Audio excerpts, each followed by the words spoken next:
We've got to get you an intro. Hello, everybody.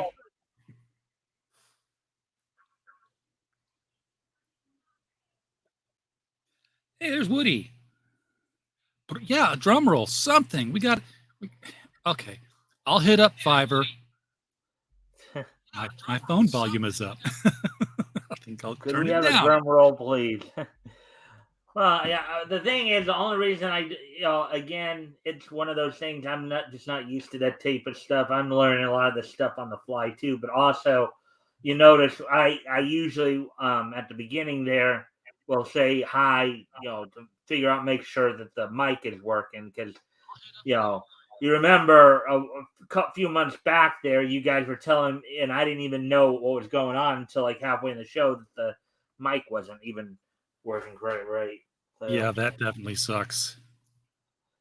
yeah. So, anyways, well, RJ, how are you doing? If you want to do a quick little intro to yourself and share any links or anything like that. I don't have any links to share. People have asked me for links to the logistics webpage, and I guess I'm just going to have to make one. But there's nothing to really tell on it because everybody's everybody's project is different. So the only thing you can really do to get a good project is DM me on Twitter at Critical Blast. Right now, this has gone from 2 years ago being something that we talked about, and then somebody let me do it, and then somebody else let me do it, and then somebody else let me do it. To in the next 2 weeks, I'm going to be doing projects for Rini Strakowski, Drunk 3PO, Adam Lawson, David Feed, and I know there's other ones here. Phoenix Press is coming up, and they're all coming at the same time, and it's going to be about, all totaled up, it's going to be about 5,000 to 6,000 units. Wow. I'm taking an entire week off of work to just stuff boxes and ship things out. Well, I'm hoping that's not during one of the weeks that you're scheduled with me. I hope not either, but gotta have to tell you, if it is, I'll let you know. But it's in the next 2 weeks, and we're not back for another 4. Yeah, I think you're next on August the 18th, and then yeah, it's way out. And then September 29th. Those are the. Actually, wait a second. So okay, so today is June 23rd, right? So next time you're here is July 21st. Yeah, and then I'll be done or dead by then, one of the two. Well, I hope you're not dead. Me too.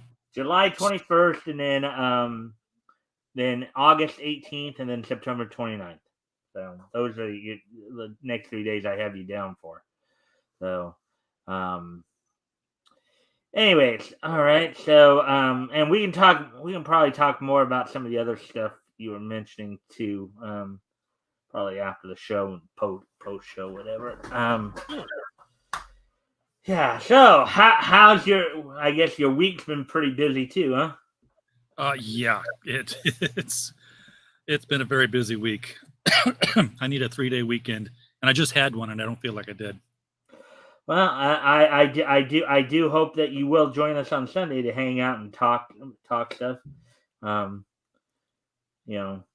Get at least share your impressions with some of the other guys if they missed the show, whatever, on what we read and go through tonight and stuff like that. And speaking of which, now that we're in here and stuff like that, and everybody's here, a little bit. You all right there, RJ? I'm fine. Wasn't me. Oh. I didn't say it. No, I mean, no. It just seemed like you froze for a moment there, but I can see you're moving now. So. And I'm trying to put my like and share in here. Okay. Well, that helps. Helps getting the. Yeah, that does help. Hopefully. Send it out to Twitter, letting everybody know that we are going over something special tonight from the Golden Age. And of course, I sent some more. Yeah, aside from the more general shares I did, I also sent some shares out via messenger to some guys that look like they were on, like Hex Allen, Doc Blaylock, Tim. So hopefully we'll get some people in here, but hopefully we'll anyways.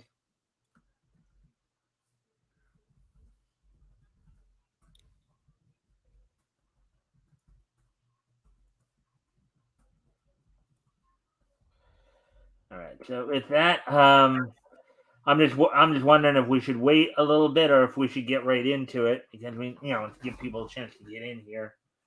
I mean, we can talk, I guess, for a couple more. What do you think, RJ? You think we should just get right into it, or you think we should? Oh, sure. People can always rewind. All right. So, anyways, for those of you here, as always, as the thing says down below, if you can like and share, see if we can get some more friendly people in here, that'd be appreciated. Also, if anything here grabs your attention, feel free to. J.R. Exner's here. Hello, J.R. Exner. Two J.R. Carter and J.R. Exner. Hail Lord Xenu and hail Princess Xena. All right. Good to see you back, my friend. So tonight, as RJ just said it, we are doing something kind of special here. We're going to be going over the first issue of Flash Comics from back in late 1939, early 1940, specifically going on sale November 20th, 1939, with a cover date of, I believe it might be January or February of 1940. This is, of course, we're going to go over the origins of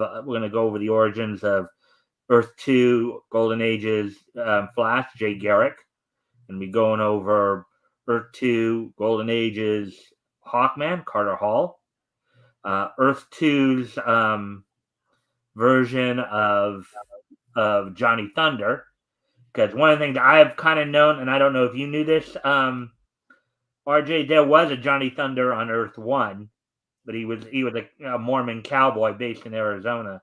He wasn't the same Johnny Thunder that most people know of with the Thunderbolt from Badnesia. And, of course, Rodney Gaynor, the Whip, as well. So, well, there was also a Johnny Thunder, Jonni, who was a female detective. Right. I've seen that. That's a bit more like post-crisis, right? Yeah. Yeah. So, anyways, but the Johnny Thunder we're talking about, of course, is from Earth 2, Golden Age version, who had the Thunderbolt. Anyways, first off, what we're going to do, of course, before we get into the actual stories themselves, we're going to go over their character profiles a little bit. We're not going to full on read the whole, because reading the bios from those is is not necessary, because we're going to be reading the stories anyways, which will have the more. What we're going to go over. What we're going to go over is just the quickie stuff like powers, abilities, paraphernalia, that kind of thing.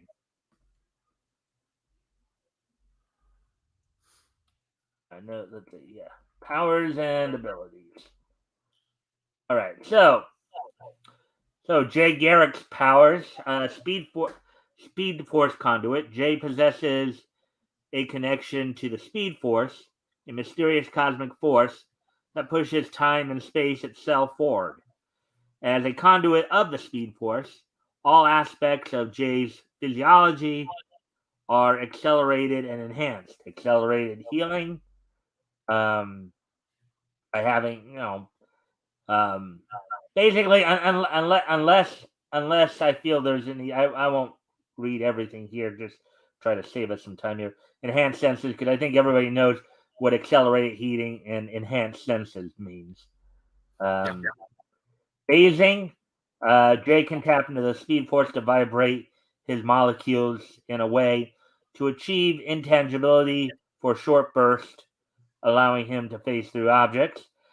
Speed Force aura, which the Speed Force manifests an aura around Jay and whatever he is carrying, protecting him from adverse effects of his speed, such as friction with your. And I wonder if that same Speed Force aura was the thing he used to disguise himself, because I know he didn't wear them. He always had the Mercury helmet on his head, but but from what I've read before, from what some of the stuff I've read before, if you were to look directly at him, his face would be like what we might think of as pixelated or something like that, because originally the explanation was that he was always vibrating his face.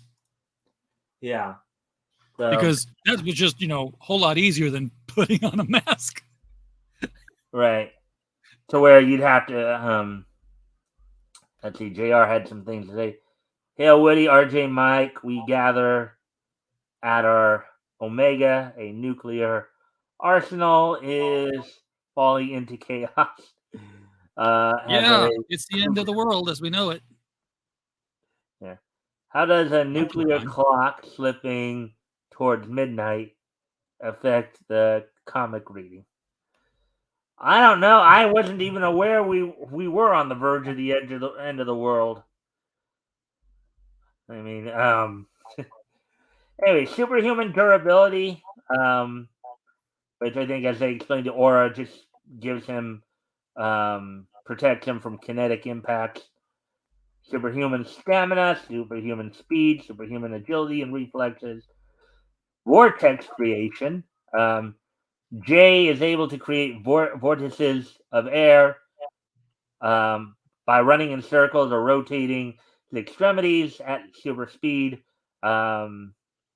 These vortices can be used for a number of effects, which we've seen, which is another little key little trick, particularly the Flashes are known for. I know that Wally West in the Justice League cartoon did it a couple times. Speed steal. RJ, if you can talk to them for a second, there's one more thing that I keep forgetting to do that I need to start doing, and that's put my phone on Do Not Disturb. I'll be right back. Now, the speed steal, that's a newer power, but basically, if something is traveling fast, he is able to sap that speed and basically slow them right down. He might have been doing this in the past and not knowing it, because he used to catch bullets, and he would do that just by matching pace with the bullets with his hand, and then just when they were at the same speed, he'd just grab it and it would go on. He could have been just slowing them down and not realizing that's what he was doing too, or it could have been a combination of both. Superhuman strength, that's yeah, okay. So he's lifted stone columns over his head. Apparently, that was probably just an overzealous writer who wanted to have something really super heroic in the image. Because I've never really seen him be that super strong for the most part. And then, of course, the invisibility, that's just because he's vibrating so quickly that the light just passes right through him. Right. So, yeah, he could be standing in the room just buzzing. You won't see him. Okay, going back to the superhuman strength for a moment, I think I understand how a speedster can have superhuman strength, because so if you think about that, there even though he may not, as a speedster, he doesn't have like Superman superhuman strength, where he has just raw strength. Yeah. To a super level. I think what it comes back to when they say he got superhuman strength, because he's moving his muscles at such an incredible speed that it ends up powering up. You know what I mean? There's the typical inertia. You know how where let's say let's take an example of breaking Earth up, right? Of breaking the ground up, right? Yeah. So all Superman has to do, if he wants to break up the ground, he can just punch straight down into the ground and the ground shatters, right? So that right. would be like an example of raw strength, raw power. Now, in the case of a speedster like Jay Garrick or the other Flashes or whoever, they are not going to be able to. They're not going to be able to just with one punch break the ground, but maybe through multiple punches at an incredible speed, he could break the ground up. Maybe not in as explosive a manner as Superman, but yeah. But they were talking in the description that how he lifted a stone column over his head, and I'm like, speed doesn't help with that one. I think that was just an artist who wanted to show him in a heroic pose. Yeah. Well, You don't there's see him there's doing it. also the idea another way he could break up a ground is like in the episode of like with Wally West in an episode of Just. In fact, I think it was when the final episode Destroyer where they were trying to get rid of the magma. And they talked about the idea of the Flash creating a trench, running in a circle, with his feet again going at superhuman speed there Right. and pounding into the ground enough to start actually breaking up the ground as he's making that trench. So that's where I think the speedsters get their superhuman strength. It's not necessarily a case of raw power like somebody like Superman, let's say, but it's strength that comes from the use of their superhuman speed, right? Right. Yeah. And then invisibility is explained here by vibrating atoms molecules at the right frequency. Jay can turn invisible even when confided in shackles that he can't escape with his speed. Basically, the idea is he vibrates at just the right frequency, as I think you were pointing out, RJ. Light just passed him. Decelerated aging. So basically, he has the ability with his super speed. He could also somehow slow down the aging process. Yeah, which makes no sense. You would think that would. Why does he accelerate everything else? But that's the thing that slows down. In fact, there was go ahead. The Whizzer, who was a speedster on Thunder Agents, had that exact problem because if he would run, relative time for him would speed up. So, everyone else is like a statue and he's like, building this house. Well, it takes a person a month to build a house. And it would take him a relative month in the snap of a finger to build that house. He's still going through all the processes and doing it. He's just like so fast, no one can see him doing it. But he would be a month older in a second as soon as he was done. Yeah. Woody had something.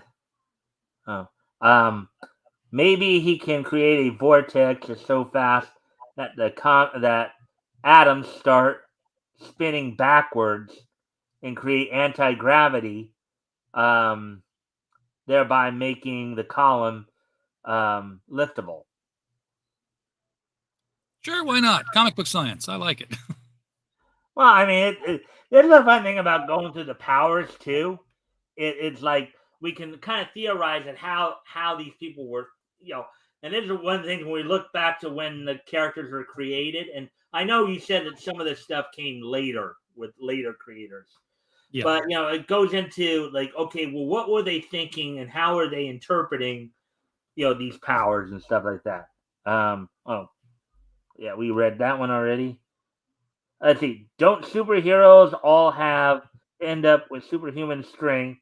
Because with almost any power set, a normal human being wouldn't survive them. I think I know what JR's. In other words, like, for example, he would have to have some form of superhuman durability and strength within him to be able to withstand like the natural G-forces that would come with using super speed, right? And that was explained by his aura. He has a protective aura around him that protects him and his clothing from friction burn and things like that. Because otherwise he would arrive on fire and naked. Yeah. So, anyways, Speed Force empathy. Jay can sense when another Speed Force conduit is troubled and can be drawn to the location of that speedster. What? I hate Mark Waid. Mark Waid invented the Speed Force, and now everybody can tap into it and do all kinds of things that the writer just is too lazy to figure another way around. Well, Mark Waid. The funny thing is, and we'll probably get this later down the road here, but a speedster that really caught my attention, that I was kind of, that kind of grabbed my attention a bit, was Johnny Chambers. Johnny Quick. You know, the idea of reciting a mathematical formula to 3xz 9y24a. Huh? 3xz 9y24a. Yeah, that sounds pretty cool. That somebody we'll get into a little later. Obviously, he hasn't debuted yet, at least where we're at.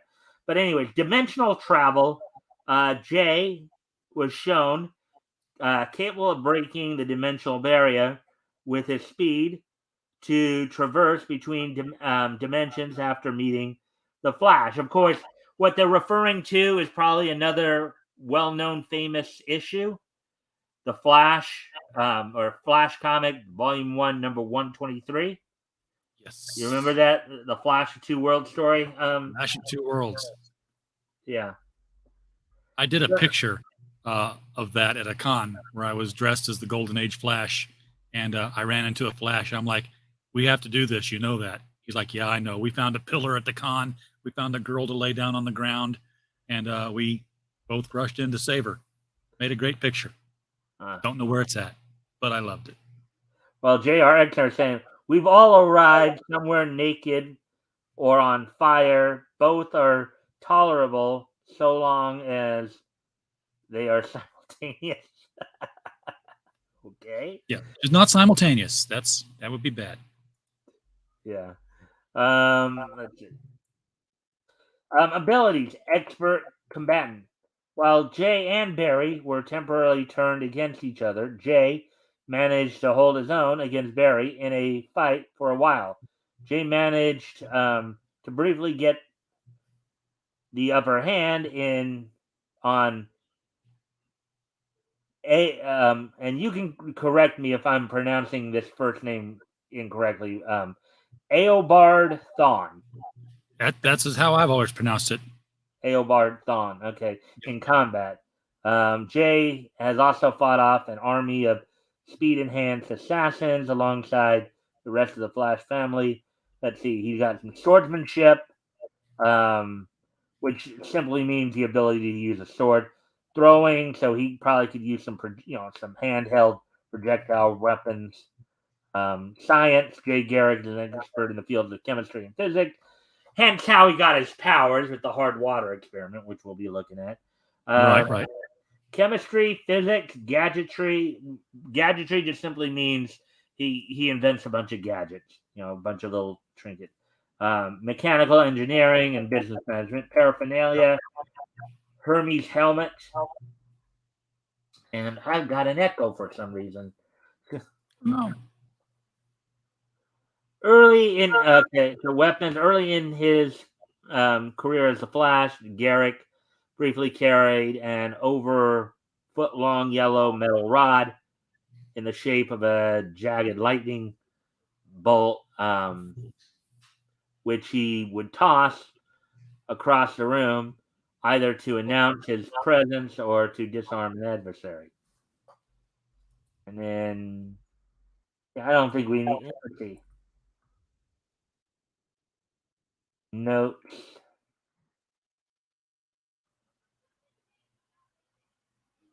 And this is something that on this particular site shows up all that they say this about a lot of the characters. Although this character was originally introduced during DC's Earth 2 era publication, the existence following the events of 85-86 remains intact. However, some elements of the character's pre-crisis history may have been altered or removed. Jay Garrick, scientists separating the elements of hard water should produce gases unheard of in present-day science. There's no telling when they might what they might accomplish. Yeah, so. And in trivia here, Jay was 21 years old when he became the Flash in 1939. Combined with his birthday from the 1970s, that would make his birth date April 3rd, 1918. That is, if you're interested in following along enough to try to keep track of characters' ages and all that, and just as they, now that's something I'm into. Maybe not everybody else is, but according to another account, Jay became the Flash in 1940, which doesn't change his birth date. I guess it depends upon when you take like on the base site I use, Mike's Amazing World of Comics. They use the publication date, the on sale date, as basically the chronological date in universe. Yep. Jay can move so fast that he can operate in stop time, keeping up with Wally West and Bart Allen. Stop time, I guess, is when you go so fast that everything else around you just freezes. Yeah, they used to call that flash time on the television series. Yeah. Batman holds Jay in high regard, referring to him as Sir, even had him take the lead in following and solving a murder case. Nightwing states that he wants to be just like Jay when he grows up. All right, some of this stuff sounds like it's stuff from elements that we probably aren't hitting yet until much later. Jay Garrick's street address is 5252 78th Street, Keystone City, Kansas. So, anyways, I granted there were a lot of interesting trivia and notes here, but I figured, again, I didn't want, I wanted to give as brief description of those as possible, and still, let's see, Cliff Cromwell. I'm going to try to go through these a little faster here.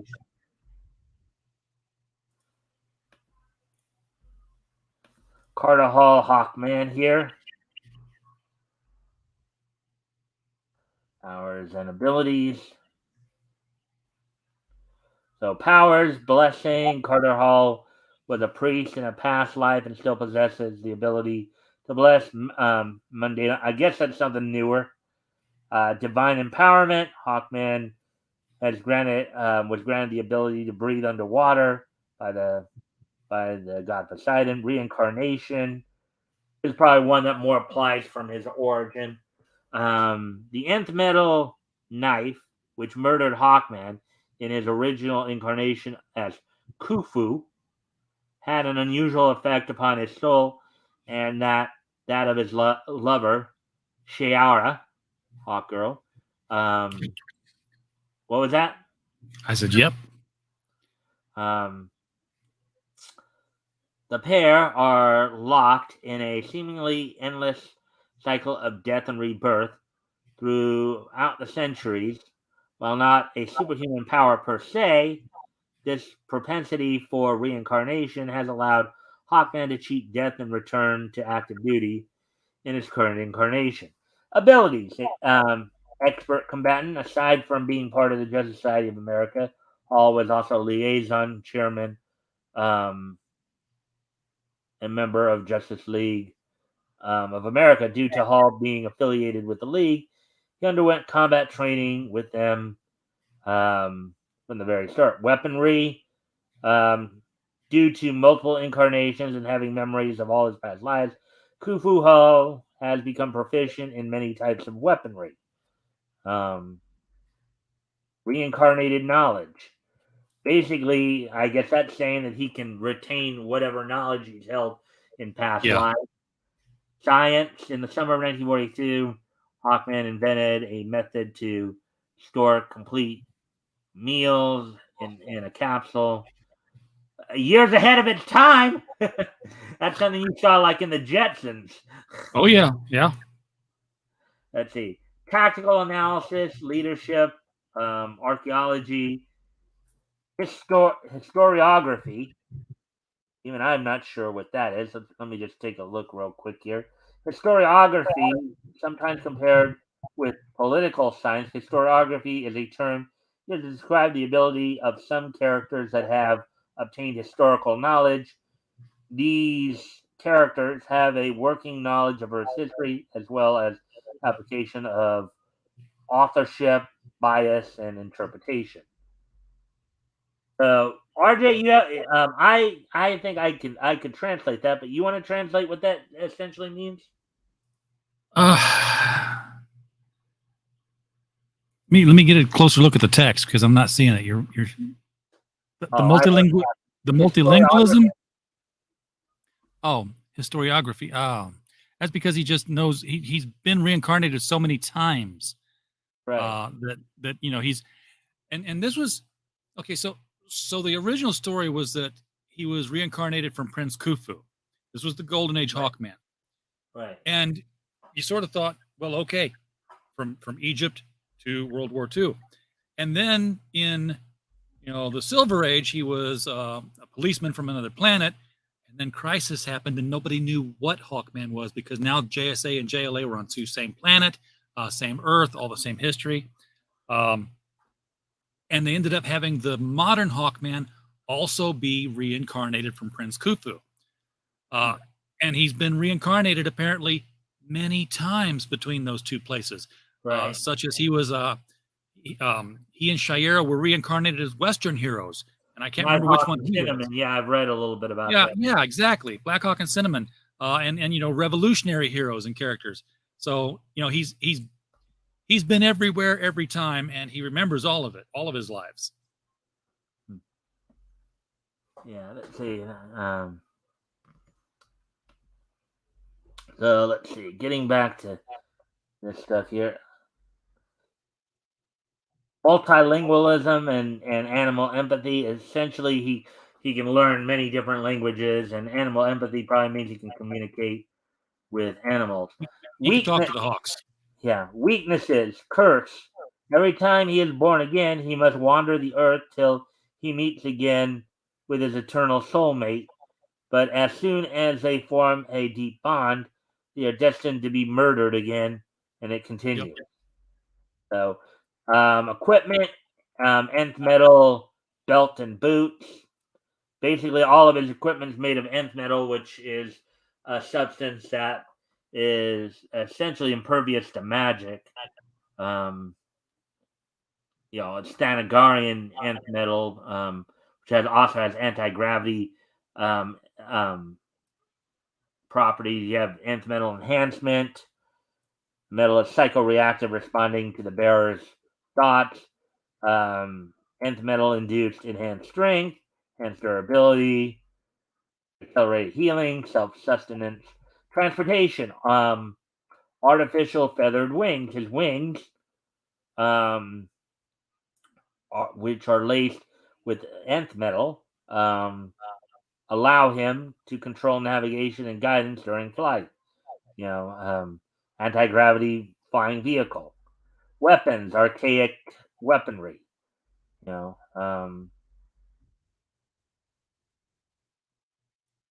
And Carter's closest friend is Ray Palmer, while he has an antagonistic relationship with Green Arrow. But anyways, I'll read all of that. Let's see.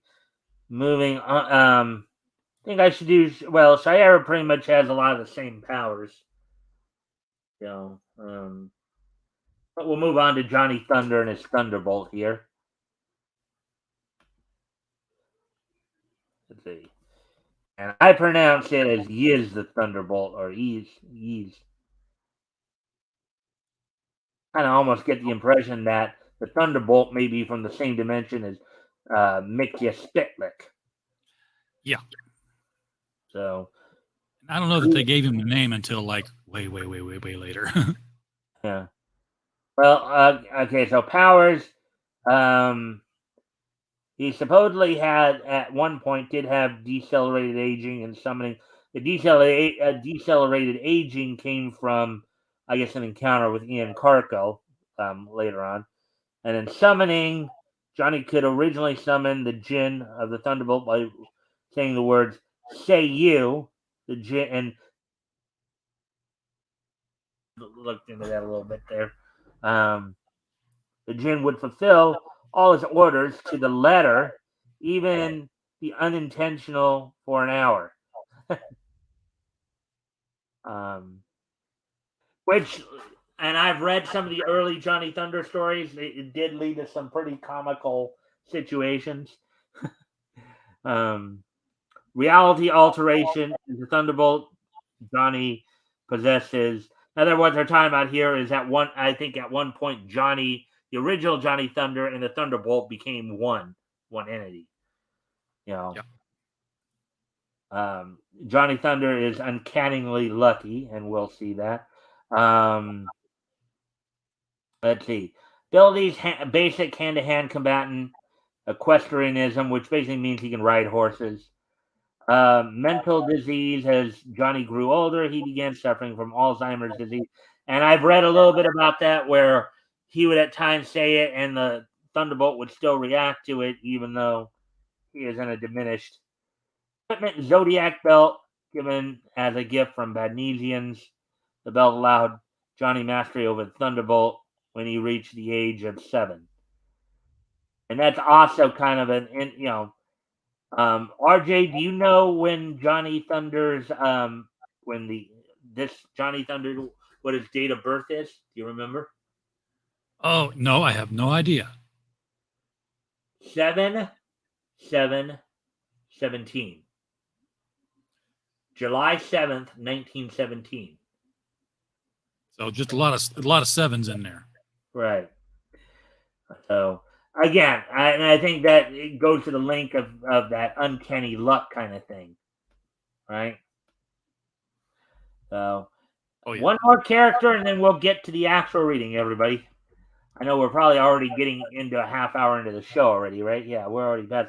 But then I also, metal. But then, as I was telling you, we're probably gonna slate this for 3 hours because it's gonna take that long to probably get through some of this stuff. I do have just one more hero to talk about here. The Whip. Rod Gaynor here was the Whip. Abilities, equestrianism, weaponry. Of course, he didn't really have any powers. He utilized a whip as his main weapon, and transportation. In pre-crisis continuity, the whipped horse was named King. In post-crisis continuity, the horse was named Diablo. Now, when we're reading a pre-crisis story here in Flash Comics, it could get a little confusing at times because a couple issues later in Flash Comics, a little heads up to you guys, there'll actually be another hero introduced named King Standish, who's more of a prestidigitator, master disguise kind of hero. So we've gone through all the now that we've gone through, of course, all the intro stuff. Now, why don't we get to the readings? I know that's what everybody's been waiting for. And I will do that in a moment here. So hopefully everybody's ready to enjoy this. Let's see now.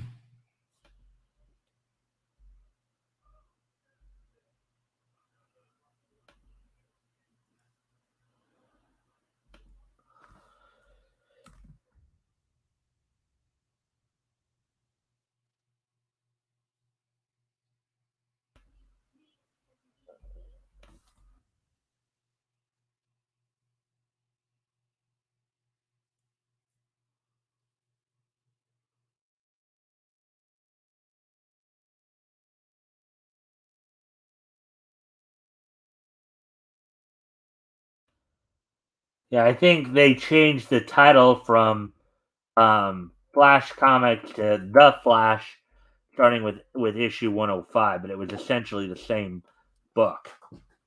But anyways, number 1, January, introducing The Flash, fastest man alive. Lightning fast action, mystery, and adventure. And I'm guessing that's Joan right there, Joan Williams. Could be. And then you have over on the side there, you have Hawkman. You see that, RJ? I do see that. There's Johnny Thunder right there. The Whip with Cromwell. Boys and girls, if you like Flash Comics, and we know you will, be sure to get the January issue of All American Comics.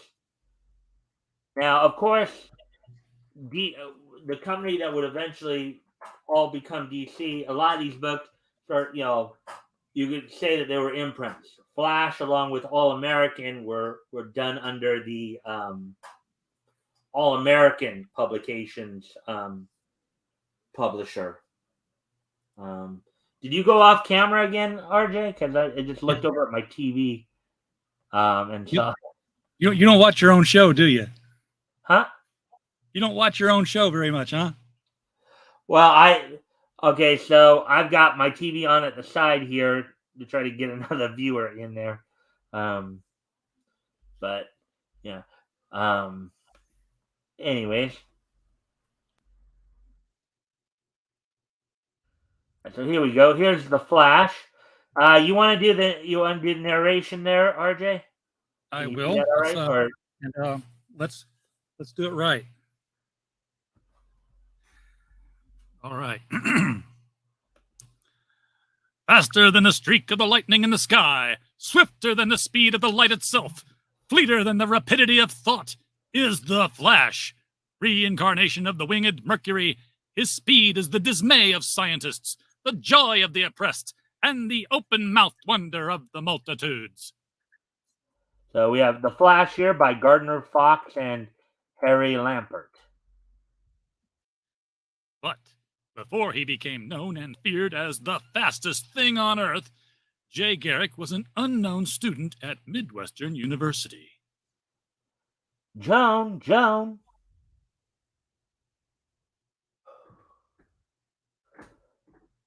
Oh, Jay, it's you. Yes, Joan. Say, how about your victory dance date with me? I don't think so, Jay. You're a scrub on the football team, and Captain Bill Tryon's already asked me. You mean you won't go with me just because I'm a football scrub?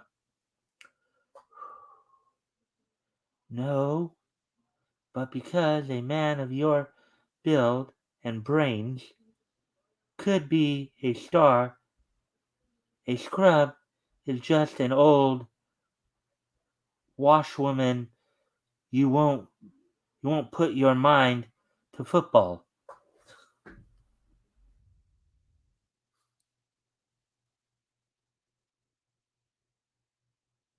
So I'm an old washwoman, huh? I'll show her. But Jay's resolution seems doomed to failure. All right, you want to be the coach there, RJ? Come on, Leadfoot, Jay! Plant your feet firmly! Haven't I told you before? But in the research laboratory, the football dub is a brilliant student. You want to do the professor there? Jay, you've studied the gases emanating from hard water for 3 years. This new experiment. I know what it means, Professor. I'll separate the elements. Long into the night, the experiment goes on. 3:30. I need a smoke. Winston tastes good like a cigarette should. Boy, that feels good. Football training or no training. Oop.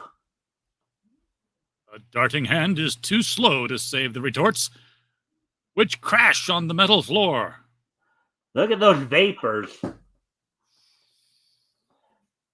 Hey, RJ, look at those vapors right there. Yes, he's going to get the vapors. I like this site. You can just keep scrolling. You don't have to turn pages. Well, this site has more. This site has more of the companies that are currently active. The other site had just the public domain ones. This one is the one I come to for the company. Like I could also do the Archie comics from here if I wanted to instead of using. Oh, I should do that sometime. Yeah. I've been listening to Archie comics on the radio. He had a radio show in the 40s. Yeah. Whew. That gas is powerful stuff. Overcome by the fumes, Jay lurches forward. It's too much for me. All night long, Jay inhales the deadly fumes of the gas elements of hard water. In the early dawn, Professor Hughes becomes curious. Jay? Jay, answer me. Jay, oh my boy, help! Somebody help me. That's a pretty good voice he's doing there. Is it serious? I don't know. It's a new gas. I can't foresee its results. Jay lies between life and death for weeks, but the young, healthy body fights back to life. Boy, that food tastes good. I could eat a horse. um, you, you'll eat mush for another week and like it. That young lady seems a little stern, huh? Oh, yeah. While in another section of the hospital, It's strange. We've taken 20 tests and they all indicate the same thing. I don't want to alarm you, Professor. Why, what's the matter? Unless the specialist from New York is crazy, your boy will be the fastest thing that ever walked on Earth. The elements of hard water will speed up a person's reflexes. The gas injects him like a vaccination. at which point they would give it to an army. Science knows that hard water makes a person act more quicker than ordinarily by an intake of its gases. Jay can walk, talk, run, and think swifter than thought. Swifter than thought. He will probably be able to outrace a bullet. He is a freak of science. He hadn't exhibited any of these things yet. He's just done a test. This is all theory. Right? Until we Yeah. see it come to fruition. But the freak of science is thinking of a girl. Joan, oh Joan, wait up. In his anxiety, the patient discovers that the doctors are right. A hurricane! Help! Help! A wind, a ghost, help! My word. Whee! Can I travel? As he gets to Joan before she can complete one step. Joan, it's Jay. Why, where did you come from? All of a sudden you appeared before me?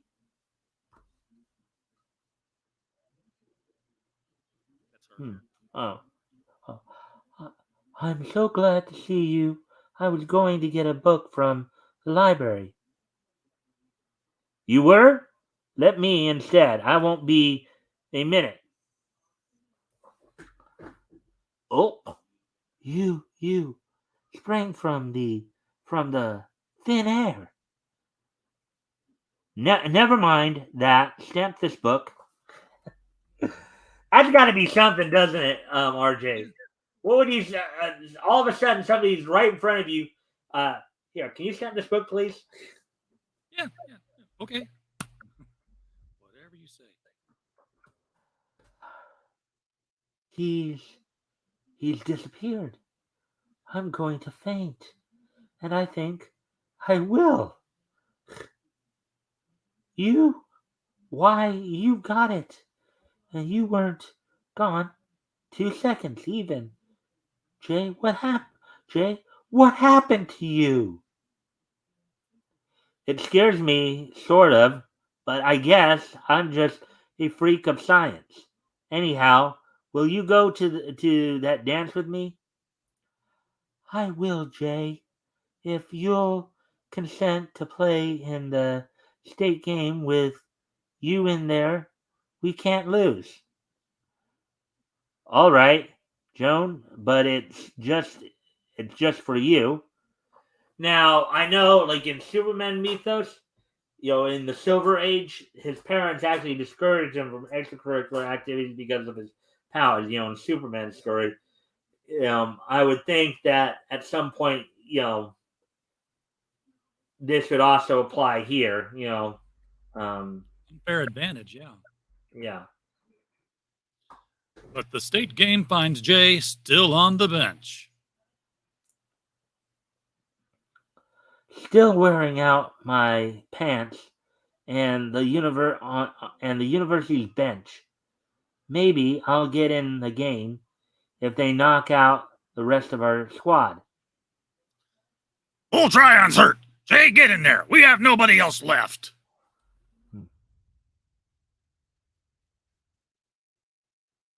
Leadfoot Garrick, heaven help us.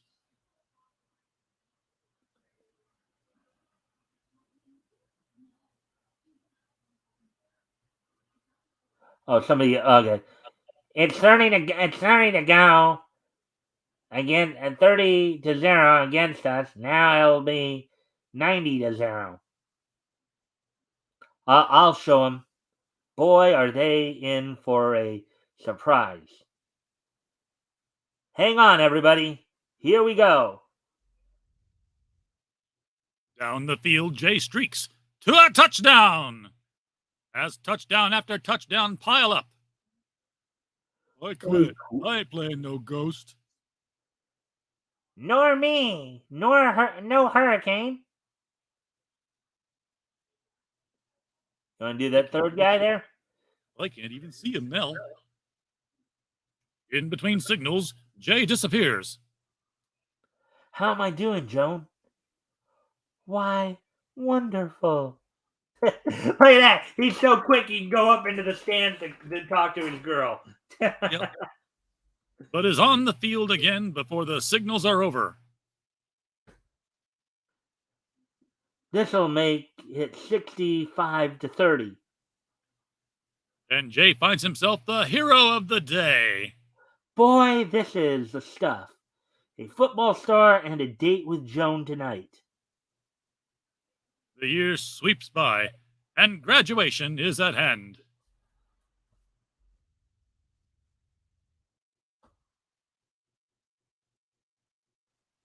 I'm going to help Dad in his atomic bombarder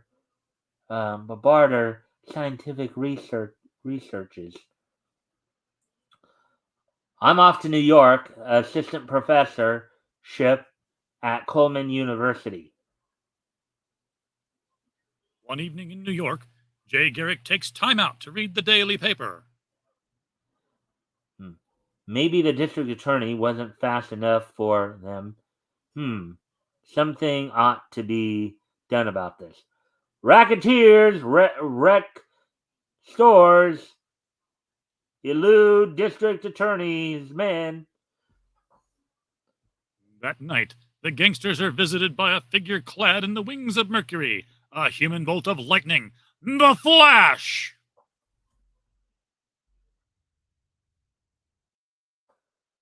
He just disappears in front of you. I'm quitting this racket. He even made the boss cough up all the dough. I'm selling papers from now on. Another job accomplished, Jay returns to his room. I feel better turning my speed into channels to fight crime. I feel useful to humanity. Sometime later at Coleman University. Joan, do you see what I do? That man is playing tennis with himself.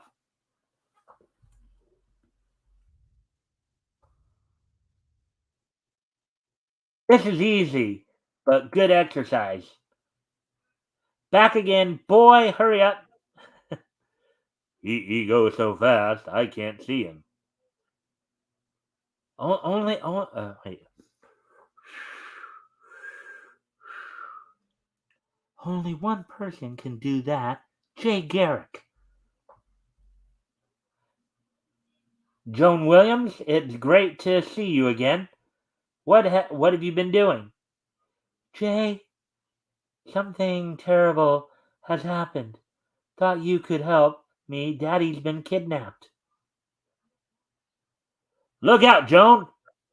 That car there. He's firing at Joan. Oh, wait, I'm sorry. He's firing at Joan. Oh! But the Flash leaps into instant action. Attuning himself to the speed of the bullet to avoid injury, he lurches forward. Now, little one, where are you going? The tremendous speed of the Flash's reactions match the speed of a bullet, and he catches it in flight. Didn't you mention that earlier, RJ? I When we did. were talking about it. Did. Part of his power set. Whoa there. I'll be up tonight. You can tell me all about it. I think you're marvelous. I know you can help me. Amazing. But I still don't believe it. And in another part of town, gentlemen, Joan Williams is dead.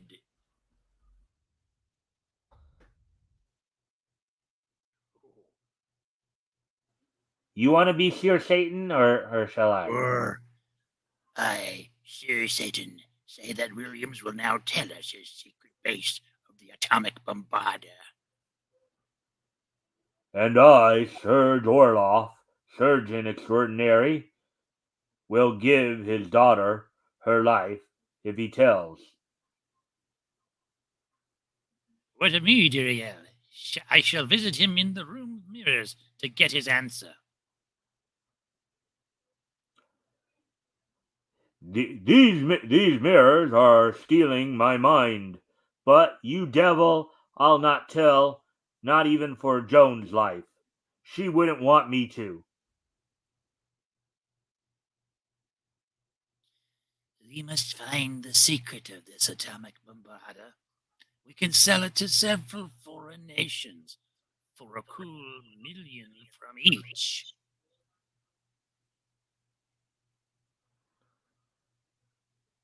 That was also your guy.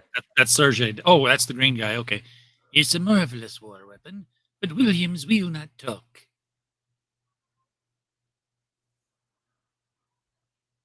Allow me to visit the girl's home. As an undertaker, I shall bring the body here. The shock of seeing his daughter dead might make Williams talk. And that very night, Wait, I shall soon be out.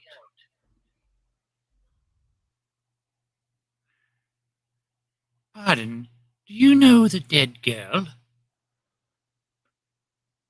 What dead? Oh, you mean Miss Williams? Yes, she had an accident today, did she not?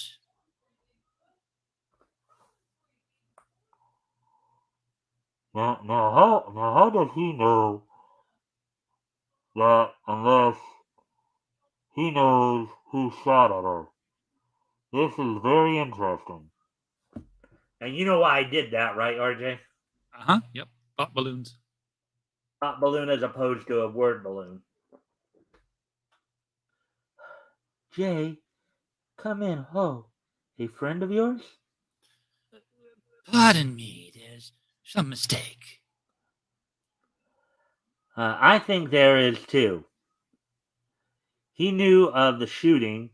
I let him go because I want to hear what you have to say. He must be one of the faultless four. A little bit of a grandiose name. Yeah, and these guys weren't even super villains, really. This is just a bit of a gang. 3 months ago, Daddy received a card signed the Faultless Four, asking for his secret bombarder. He wouldn't tell them the elements, so they kidnapped him. They have great power. All of them are brilliant scientists. They probably have your father a prisoner. This looks like work for the Flash. Adieu, my dear.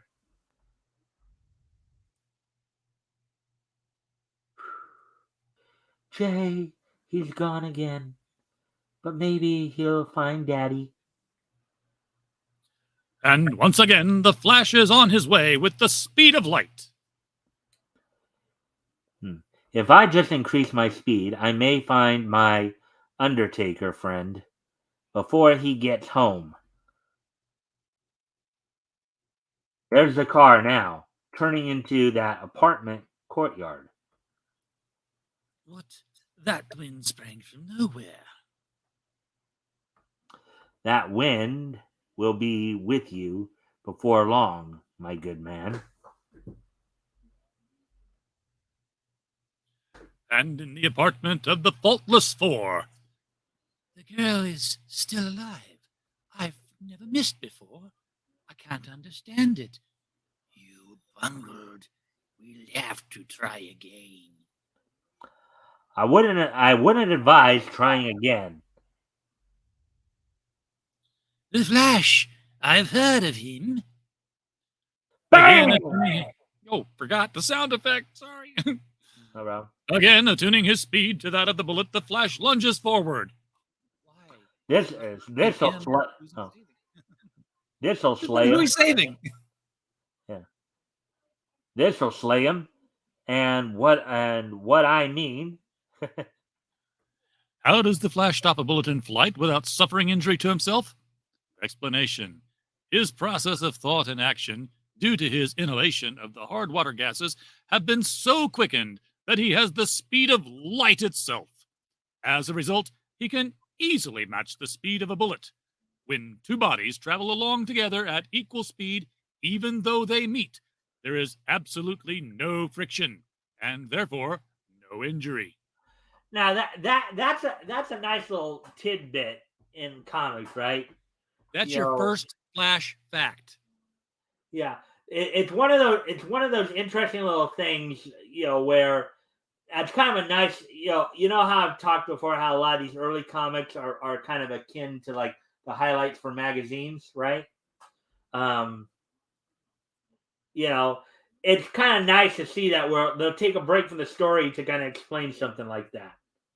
How Gardner Fox did that right there.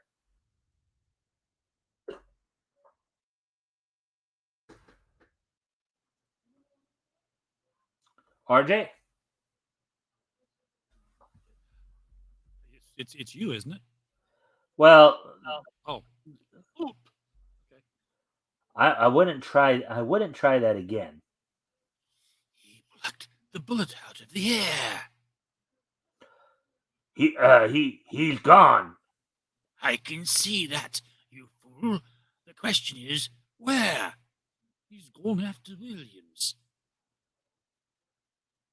Meanwhile, I've searched every room, and I've searched every room. Ah, a trap door.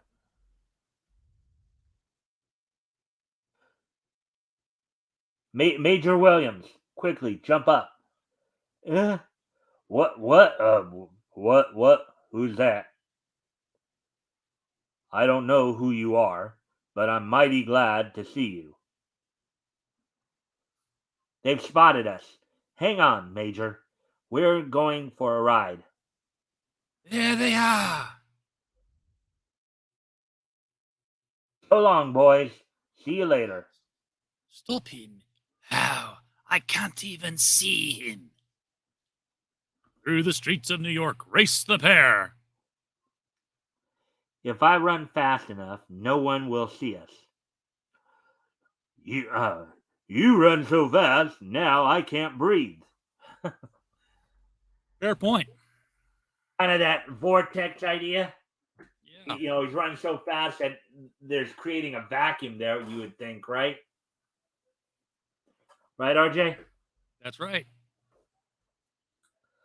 Daddy. Joan, my baby. I'm home to stay, thanks to... He disappeared again. Why, I didn't even get a chance to see what he looked like. Never mind, Daddy. He has work to do. Back to the headquarters of the Four. If I can overhear their plans...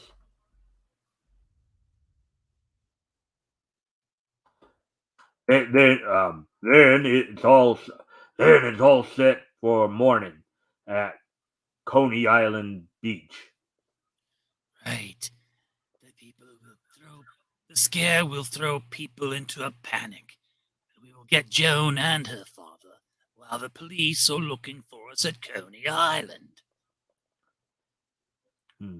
If I let them go through with it, secure in the belief all works smoothly, I'll get them in the act of murder.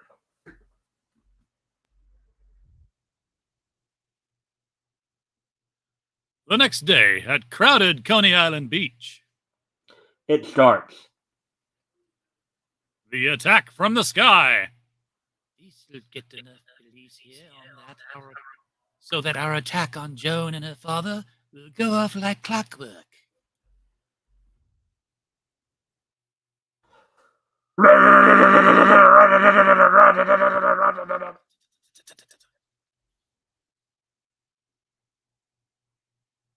Oh, help!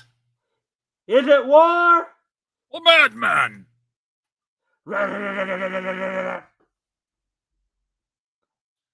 Suddenly, a figure among the crowds doffs his clothes. Okay, and goes into lightning action. Doffs his well, we can obviously tell, but you want to explain to everybody what the term doff means? Yeah, it means he stripped down. Right. Or takes off his clothes, or at least the foreclothes there. Oh yeah.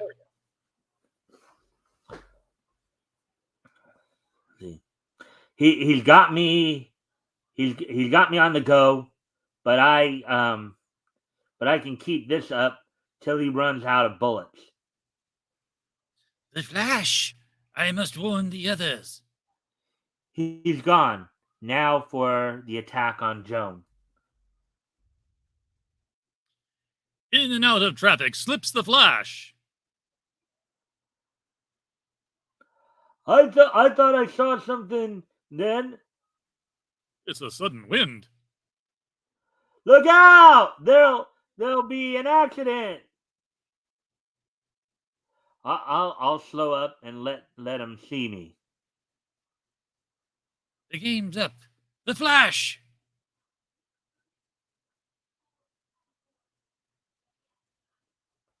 I think that's Sergey.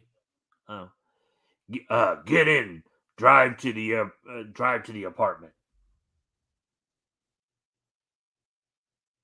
Are you all right, Joan? Yes, Daddy and I are safe.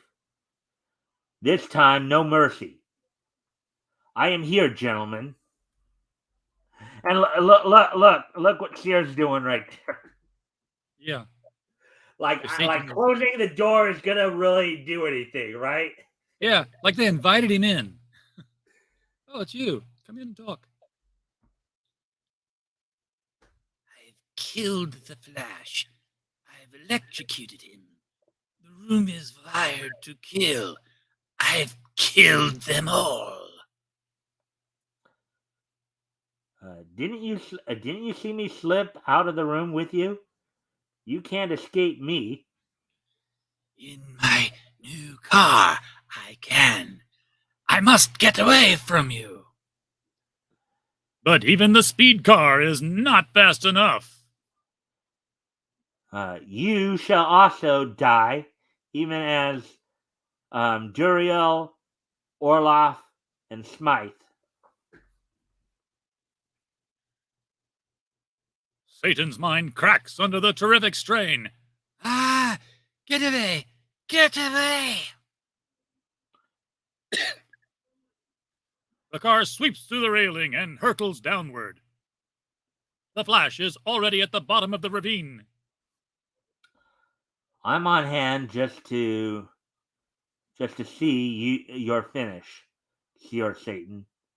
Thus ends the threat of the Faultless Four. Man, that car just melted around him. Now, RJ, do you believe this is the last time we will see Seer Satan? Oh, probably not. He's crawling away from the wreckage. Oh, you actually see? Well, it looks like he's well. Well, it is stated later that he does make another appearance later on in an All Star Squadron um, issue. So, um, yeah, yes, this Flash person is the most marvelous fellow. He saved my life and broke up the four. Do you know him, Joan? Most interesting. I just can't imagine, Dad. Anyhow, a secret's a secret, isn't it? Da-da-da-dum. She's kind of, and it looks like she's kind of giving Jay a little bit of a wink. You Yep, know yep. what that scene reminds me there. You remember Filmation's The Adventures of Superman? That's why I did what I did. Oh, Yeah, the because of Filmation Clark Kent wink. Bum, next ba-dum, bum. next month, another amazing story of the one and only Flash. I RJ, wish he was still the one and only. what was that? I wish he was still the one and only instead of one of half a dozen or more. Yeah. Rick's here. I'll come back in a moment. I do need to step away from the computer because I got to take care of something real quick. But RJ, if you want to, I don't know, talk about what we just read or talk with the chat. But I will be right. Sure. I'll talk with the chat. I can take off this very hot helmet now. This needs a dusting. It's been hanging on the wall for some time. This is a project of mine. My ex had an angel that fell off a shelf, and I said, "Give me those wings. I'm going to do something." And I went onto eBay, and I found a World War I Doughboy helmet. That's this. This is a real World War I Doughboy helmet. It was rusted up. It had a rotted out leather lining inside of it there, and I sanded all that out, and then I painted it several times over with silver metallic paint, and then sanded down, flattened out the area on the hat here where I wanted to glue the wings, and the wings are some form of plastic acrylic, so I was able to sand those flat to a contour that would fit. So they're glued on with real strong epoxy. And then I ripped out the leather interior. It was rotted, and I just this is just window caulk laid around in layers and layers and layers, so it's not the hard metal screw driving into my scalp. It's just so it just kind of rests there. I could peel that out and probably put in something more decent. It still has the original. I don't know what you would call them here, but they're obviously for holding the strap that would go around your chin, which you would think Jay would want to keep, so that his hat didn't fly off when he ran. You'd think put it on, strap it down, and then you run, and then the hat might fly like this, but it's still going to be there when you arrive. I do wear this. I have the long sleeved red lightning bolt shirt hanging up in the closet, so I will put this on together with the shirt for special occasions. And I figured since we were reading The Flash tonight, I would bring this out. Now, in a few minutes, I'll rip off my shirt and put on my X belts, and we will read. No, I'm not going to do it. Yeah. All right. Let's see that. Yeah, I just noticed that you were wearing that Flash helmet. That was pretty cool of you there. That's why I took the camera off earlier to go get it, so that when we started, I put it on. All right. Well, let me at least get caught up on, because I know we're. All right. So Woody was saying stealing right out of Santa's bag, the nerve. All right. One man's open mouth is another man's slack jaw. And then Rick came in. Hey, Rick, can't hear you have the stream muted, but thought I'd say hi. All right. Early comics don't seem to include the concept of a nerd reading comics. Dreams of football, stardom are common. That's because everybody was reading them. Let's see. Hail Rick from JR, and then Woody said, "Hail, Rick." Okay. Let me just do one more quick little thing, and I thank everybody, of course, for the likes and the shares. I hope everybody's enjoying the content thus far. We'll get to the next story here in a quick moment. Just want to go ahead and do something real quick.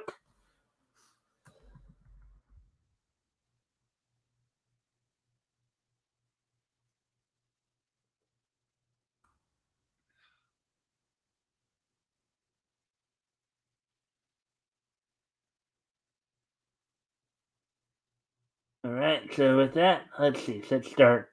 So I think the next one we're gonna hit is gonna be Hawkman here. Of course, we got Cliff Cromwell here, which I believe he was a pilot adventurer type.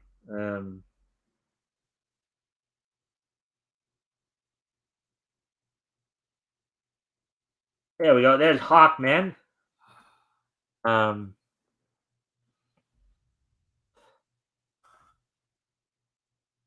and of course, his costume looks a little different from what most people think of when they think of Hawkman, huh? There, RJ. Yeah, yeah. I mean that helmet especially, uh, and they draw him like the wings really are part of his body in some of these shots, as opposed to something that he's strapping on. All right, so actually, before I do read, there's one more thing I want to do real quick. I just need to go grab a couple of towels to put over my window. Okay. But I'll be. Yeah, I can see light. You're lightening up and fading, and then lightening up and fading. Yeah, I'll be right back. Gotta go take care of the sun. I gotta block out the sun. And I'm thinking, my goodness gracious me, that woman that's being sacrificed on that rock, is that going to get us channel struck? My goodness gracious. Um, I'm thinking, I'm thinking yeah, you know what I'm thinking. I'm thinking she's. I'm gonna tilt my head to look, but I think we've got some chesticles hanging out there in nudity. Um, y'all have to go full screen on this one. Let me know, because I can't tell, and I'm not going to make a judgment call on that. What do you say, Chat? Is the helpless maiden sacrifice bereft of coverage?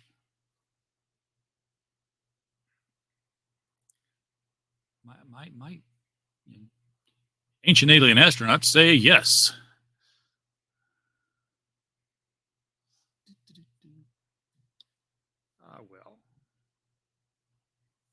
Well, we'll ask Mike his opinion when he returns. It is his show after all,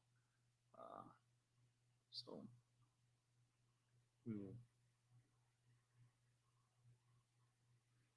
will let him be the one to tell us what he sees. And I'll just throw a couple of hearts into the chat for you people watching on YouTube. Look at that. We can't see them on StreamYard. I've tried to see. You can't see them. You have to be watching on the YouTube channel to see them pop up. So go ahead and play amongst yourselves with that. Mike, before we proceed, I need a ruling. Okay. I'm assuming now you've got full screen view of this page.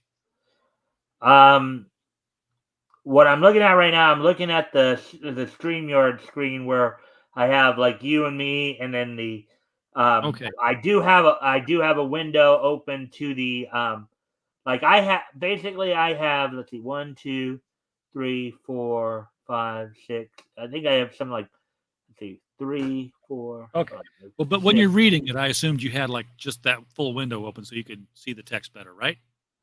Well, when I do reading, I switch over to the actual page of the read comics. Well, when you switch over, we're going to need a ruling. We won't make the ruling until you switch over and we're ready to read. All right. Well, go ahead then. I'm now. Here we go. So there is the Hawkman sweeping in to save this woman with a sword who's about to be stabbed to death. We need a ruling. What's she wearing?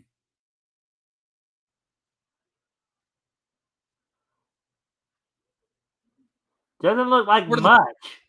More to the point, is she wearing? Yeah.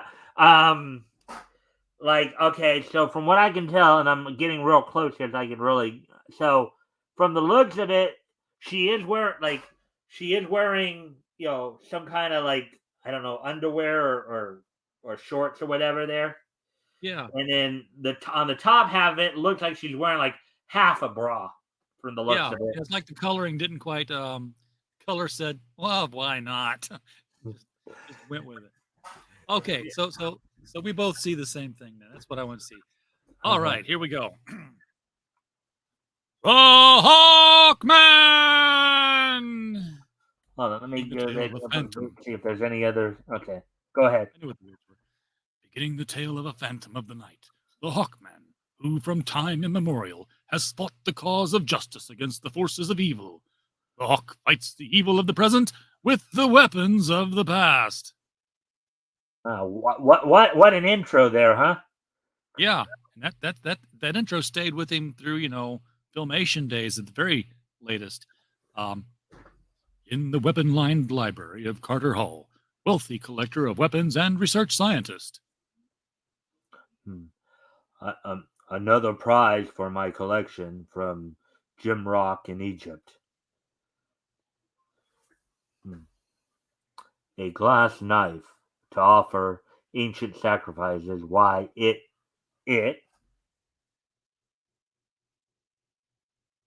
knife is glowing. It's making me dizzy. I seem to be falling asleep.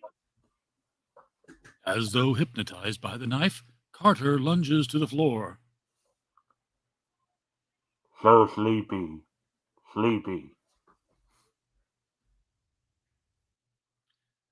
And sleeping, a strange, weird dream unfolds.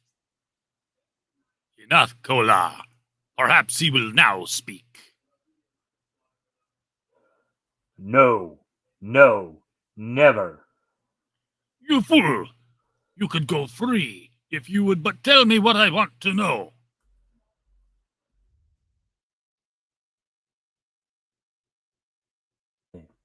I'll never tell you of Shayera, betrayed by the hawk god Anubis.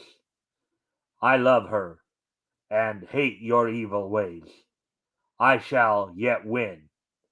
Now before I continue on here, a little note as I was reading earlier. So Anubis is actually a jackal god, not the Anubis is actually a jackal god, not a hawk god in Egyptian mythology. Just so everybody knows there. Not yet. Would have been Horus. What was that? That would have been Horus, the hawk god. Yeah. Not yet did you defeat Prince Khufu.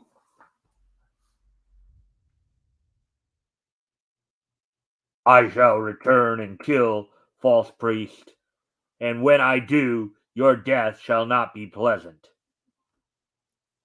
And so Carter Hall, aka Prince Khufu, rushes to his loved one.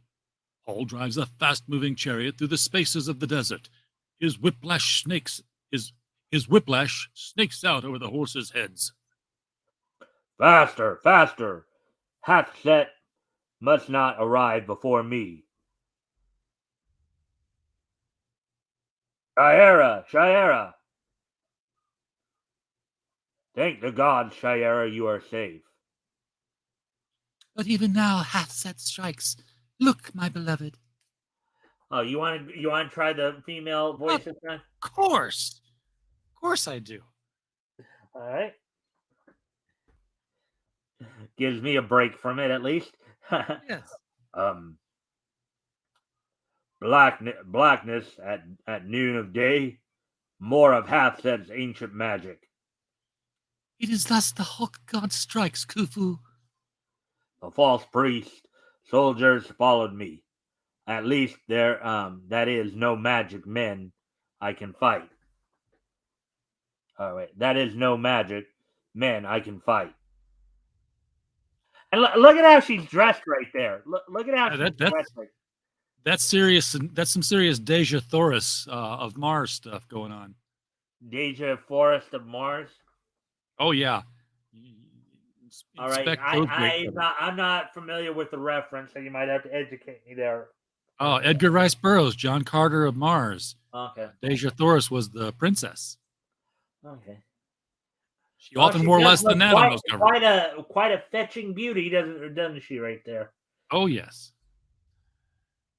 And the blade of Khufu flashes death once more, but the odds are too great. Khufu tires. You fiends, my strength ebbs. Yet. So, what does ebbs mean here, RJ? It weakens. Mm-hmm. It has less strength. Yet Shayera shall die with me in my arms.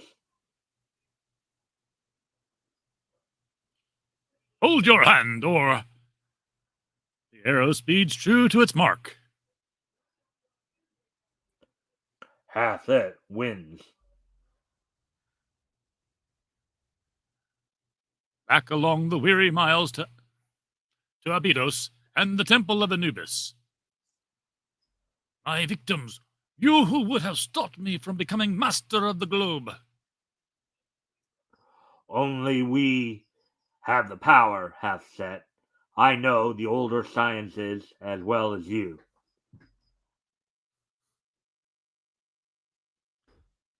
Then die, Khufu, and after you, Shayera. The dying prophecy. I die, but I shall live again, as shall you, hath set, and then I shall be the victor.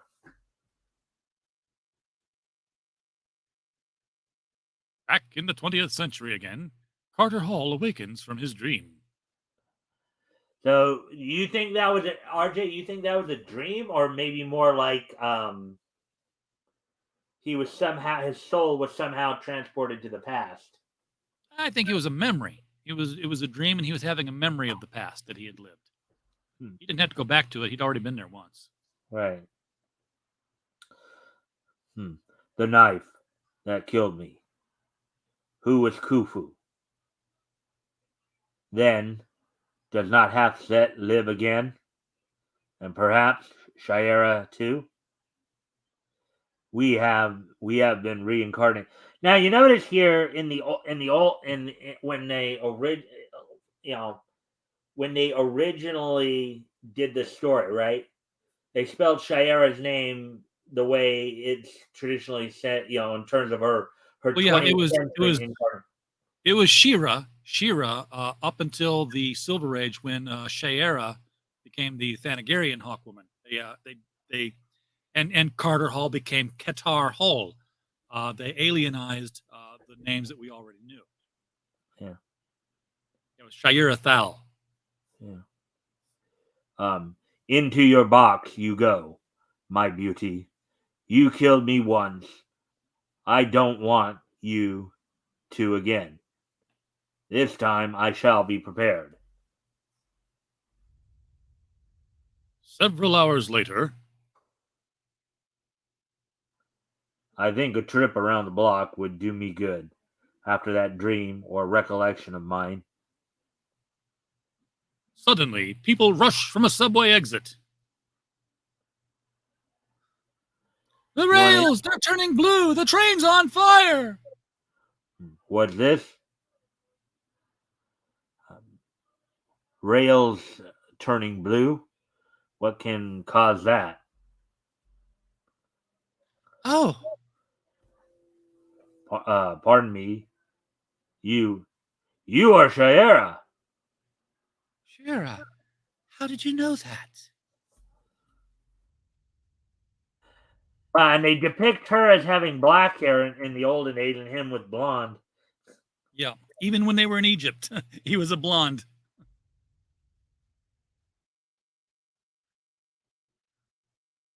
Never mind now. Look, the rails, they're being flooded by millions of volts of electricity. The poor people on the trains burned to cinders. 88 Rimble Road, and hurry. I'm taking you to my home, Shayera. I have a story to tell you. Wow. Could you imagine somebody said that today? Just get in my car. I'm taking you home. Oh, the humanity. And that's how I got the knife and the tale of the priest and you and me. I've had those dreams too. Only I thought them nightmares. Which would be natural because imagine having yourself killed like that. Yeah. Right? The narration's at the bottom there. Well, no, not until he's done here. Oh. Rest here, This was actually Shira. done right. Yeah. Rest here, Shira. I'm going out for a while. I think I know where to go. When I return, I'll take you home. Carter Hall goes to his laboratory, tunes in on his dynamo detector, and emerges shortly after from his weapons room, clad as a grim jest in the guise of the ancient hawk god Anubis. Again, the era of the time. Of course, I don't Yeah. think writers and artists knew as much back then about stuff like that as they would today. They didn't have the internet to just look that stuff up. And it's funny. He basically puts on a costume for no reason. He doesn't even know who he's going after. The Hawkman, Peril of the Night, whose extraordinary powers are derived from Carter Hall's discovery of the secret of the ages, the ninth metal, which defies the pull of the Earth's gravity. And the Hawkman goes forth. I must have known this night would come, and I know where to strike. In that night of terrors, a new one is added. As high in the air, the hawk wheels in flight. Look! A hawk! A gigantic hawk, you mean? He reaches a desolate ravine beyond the city's limits and descends. This should be the place. My instrument showed a great diamond is being run here. A great dynamo is being run here. The home of Dr. Hastor, electrician extraordinary. Inside the darkened house, a great hum arises. You want to be Dr. Hastor there? Oh, yeah, I suppose I actually should. My lightnings have swept clean the subways of the city. Soon I shall make my demands, and then the lightnings of the heavens and their master. My own creation. With it I shall rule the world, even as did Hathset, priest of... What's that? In the queer blue light, a face appears. And we all know what queer meant back in these days, don't we? Yep. It's the Hawkman!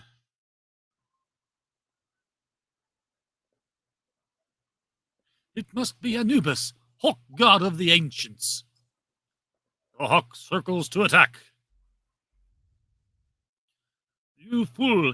I'll blast you to eternity with 1,000,000 volts! But the hawk flies to the ark, unhurt. I have no vulnerable metal on me, Hastor, false one. My weapon is a wooden quarterstaff, my garb, the hood of a hawk.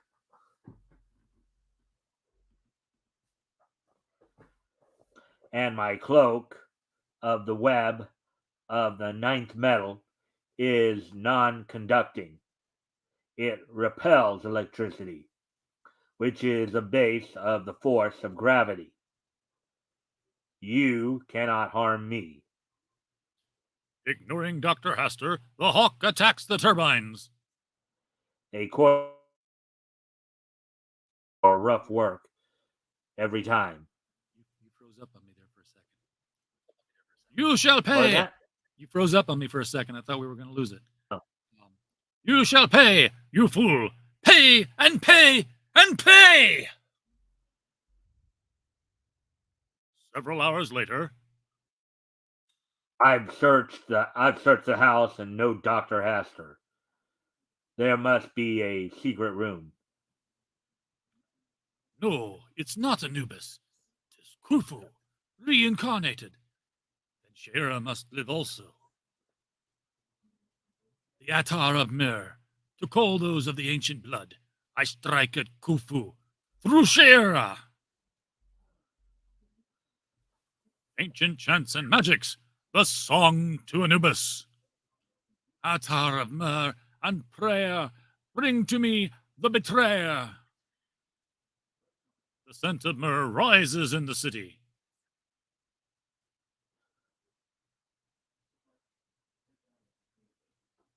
That smell, what is it? It's sweet. It's sweet, sickly smell. Whoever smelt it, dealt it. But to those of the old blood, the myrrh is a summons. Anubis calls the ancient blood. I come, hawk god. The hawk flies too high to smell the myrrh. I shall return again and raise the house to the ground. Okay. RJ, this Yes? is probably a different term of the raise than most people are used to. Nope, What it's a Z. what does this raise mean? He's gonna flatten it. He's gonna tear it down. It's kind of funny how the two words are exact opposites. So the raise that I was kind of hinting at, RAISE, means to build up, right? Yep. Raise, RAZE, means to tear down. Yep. They're homophones. Yeah. Now to see Shayera and explain everything. The library is empty. Gone. Shayera is gone. That can mean but one thing. She got hungry and went to McDonald's? Hastur, Hathset, has her in his power. This time I shall show no mercy. Another cloak of ninth metal for Shayera and a crossbow. These are my weapons now. The return to the attack. Shera, as one drugged, approaches the altar of Anubis. Anubis is all powerful. The betrayer comes. Just a few steps more, Shera. Only a few. The sacrifice to Anubis is ready. Anubis, accept your sacrifice. The consummation of the sacrifice, just as the lightning waves begin to crackle. The Hawkman returns! First to save Shayera from the lightning. And throws the mantle of the ninth metal over her body. Now for you, Hastur. The Hawkman, no, no! Like a bolt, the Hawkman's arrow speeds to its mark. Ugh! Oh, I'm sorry. That should have been you. He died in stereo. Huh? He died in stereo. We both did it. All right. You shall be forever stilled, Hastur, the evil one. Sorry about that. You win now, Hawk. Mayhap. Perhaps I shall not die. Who knows? The subway accident will be explained as a freak of electricity. Only I know it was you. This time, Anubis, god of evil, we won. Your priest is dead. Look at that, he's got her in his arms too. You see Yeah, that? she apparently lost her dress. Yeah. Well, I think she seemed like she was running around barefoot too. Yeah. And he took his when wings you- off it- for it it- because there's you know, wings laying on the ground. uh, Yeah, she had on a long sleeve She had on a long sleeve top. Then she lost her sleeves. But look at how she's laying down there. It looks like she doesn't have any shoes on either. No, she doesn't. The longer she lays there, the less clothes she ends up with. And the Hawkman brings Shira back to rest after her terrible ordeal. Not even you know of the night's doing, Shira. It's just as well. It seemed too easy a victory. I'm afraid I haven't seen the last of Hastor. Follow the further adventures of the Hawkman against the powers of ancient evil. He wars next month on The Globe Conqueror. And here's Johnny Thunderbolt. So how you doing, RJ? I'm hanging in. I told you it's going to probably be a longer show than usual because of the. So let's see what we have here. She is well protected from an arrow to either lung. Yeah. Anubis made some appearances in Johnny Quest once the dog bandit got under an Anubis sculpture and scared everybody. Yes. Johnny Quest. Good stuff. Yes, a dog like Image, not a hawk. Let's see, Daffy Duck. Actually, it's a buck and a quarter staff. Actually, it's a buck and a quarter staff, but we're not going to let him know. I had a homophone once. It was pink. Not that there's anything wrong with that. This is a good comic. Yeah. All right. So, anyways, let's get to this one here. Johnny Thunderbolt. This one should be a fun one to read. Okay. I think those are more narration. Those are narration boxes. Wait. Yep. They are. Okay.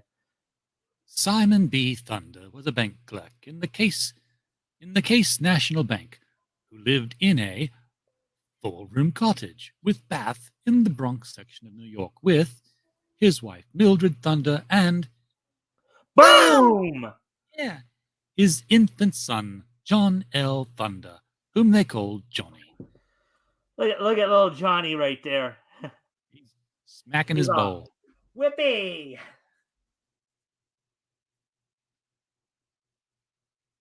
One night in August 1918, Simon came home from the bank and found a crowd around his house. What's up, mister? Search me.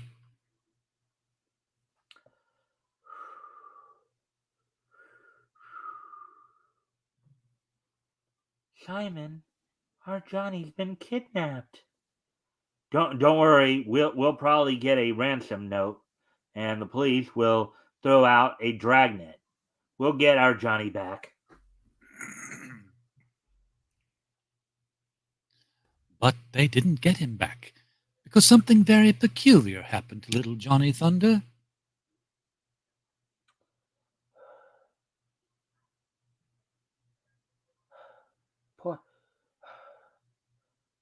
Pour the whole bottle on him. We don't want any mistakes.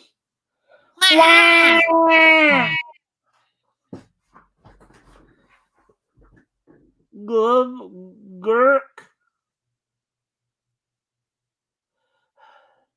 They won't be able to tell him from a little Badnesian baby as soon as he learns. Now, remember what I told you that Johnny Thunder's birthday was July 7th, 1917? Yep. Okay, so August of 1918, that would have meant he would have just had his first birthday a month prior. Yep. So we know. We know he's like 1 year. So and they just black-faced him completely. They black-faced him body over. Yeah. You want to do the guy right there? His own parents wouldn't know him. Bloob.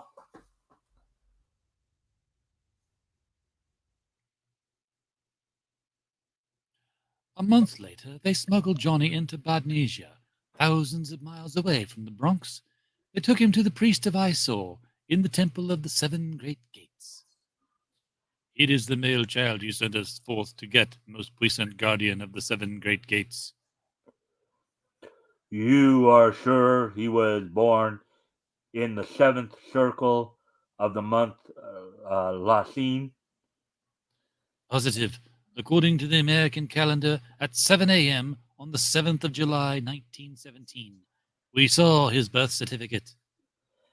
So again, the whole thing about the seven, right? Yep. All those sevens there. Perfect. We will proceed with the ceremony at once.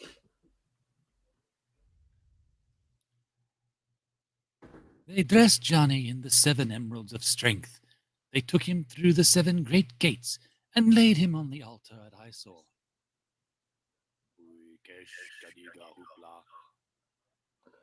Say you!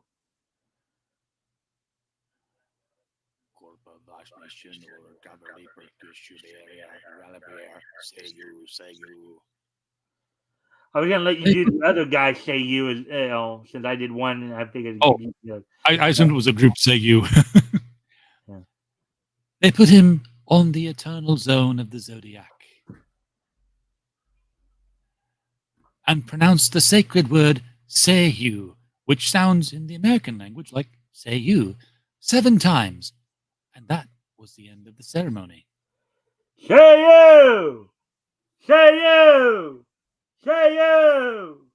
Say you! Say you! Say you! If you summon Beetlejuice, I'm out of here. What was that? If you summon Beetlejuice, I'm out of here. All right. Oh, Badnesians, the child is now prepared. Guard him with your lives, for when he is 7 years old, he will have power to rule the world, and he is ours.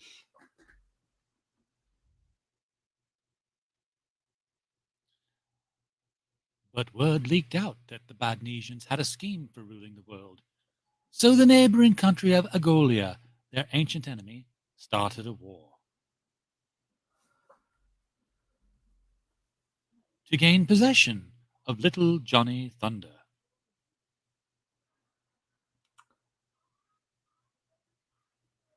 All is lost. Take the child into hiding with you until he is 7 years of age. Then we will strike back. So the woman went and hid with Johnny on a fishing village north of Banai, Borneo. Someday we will return to Badnesia in glory, you and I. One day, when Johnny was 5, he got away from his jailer nurse. Ding Basti! I never get to play by myself. And went to play in the boats along the beach. This will be fun. This will be fun. Going to pretend I'm a big sailor. But the tide came in, a breeze sprang up, and the first thing Johnny knew, Borneo was 23 miles behind. Whee! I am a real big sailor. Ahoy! Ahoy! Aboard the American freighter Eastern Seas. Say, Captain Kesher, there's nothing but a kid in that peanut shell. Put a boat overside and pick him up. Avast, young fella. Who do you think you are, Columbus?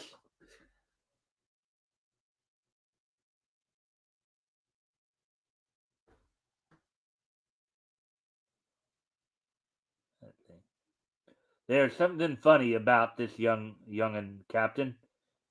Bring him up here. Where I can get a good look at him. His hair is black at the ends, but down here, next to his scalp, it's yellow. His hair's been dyed. And look, under his shirt, his body's white. It's this ain't no native kid. RJ, if you can talk to everybody for a moment, I'm gonna make some lighting adjustments here because it is starting to get a little dim now. So I'm gonna go ahead and go off camera here for a moment. So if you can talk to everybody, just give your impressions, what have you. Oh yes, I'll be for right the back. past 4 years, the Badnesian kidnappers have been giving Johnny Thunder regular treatments of shoe polish in his hair and nut rinse on his skin to continue to blackface young little Johnny Thunder. Today, that would not fly. They might their plans to take over the world would be thwarted by well-meaning people everywhere who would insist that these people be better, learn not to imitate the people who've been oppressed. It's a bad thing. It's a not nice thing. Don't blackface a child. And colorists, read the scripts. When the man says, "Look, he's white under his shirt." Yes, I agree. It's probably stupid that the people who were brown facing him stopped at the edge of his clothing all the time. But if they say that he's white under the shirt, color him white under the shirt. And put that little strawberry mole on his left shoulder while you're at it. We want to see these things. They're in the story. Your job is to draw what's in the script. 80 years, they've learned nothing still today. No, well, yeah, but it was. This is the funny thing. It was the Badnesians that were blackfacing him against his will. They were forcing it upon him so he could hide among them. Can you imagine? No, don't imagine this. Don't imagine this at all. This was, yeah.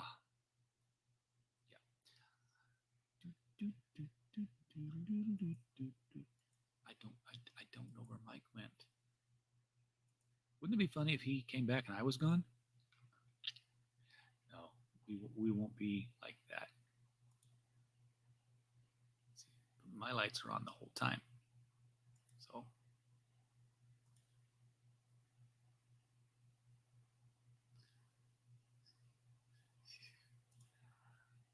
I don't have anything prepared. I can show you my book. I can show you my new book. If I can find my new book. I know it's here somewhere. It's too big to get lost. I mean, honestly, it is. Thanks, RJ. I didn't do anything. Well, I just needed to have because again, I didn't, the sun, kind of tricky, particularly in the summertime like this. When the sun starts coming down. Sure. So, anyways, I saw that you just put your avatar up. Are you ready for us to go back to reading, or do you? I am. Right. I am. Let's get back to some more Badnesian appropriation. Okay.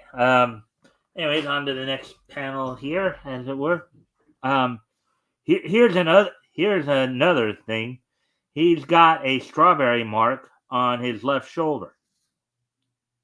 We'd better take him to the States. Maybe the police can trace him. Meanwhile, things hadn't been going so well for Johnny's father. He lost his job at the bank. 2 more children joined the family in the next 4 years. And finally, Simon Thunder again got steady work, a job on a 3rd Avenue streetcar. Ding, ding, ding, ding. Yeah, all right. One Tuesday, the Eastern Seas docked in New York. Let's see. You found this little tyke Congreve, it's a name. Congreve. You'd better turn him over to the police. Right, you are, sir.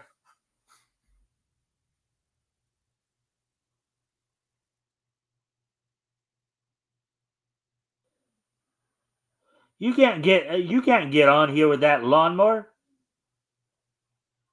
Better hide my monkey. What little boy doesn't say that? Fares, please.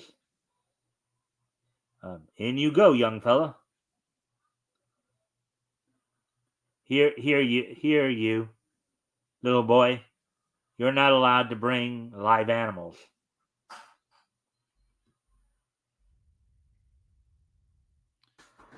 When Simon saw the strawberry mark on Johnny's shoulder, Where did you get this boy? thus Johnny's extraordinary fate reunited him with his family. Oh, Simon, he's the spitting image of you. Spitting image of him.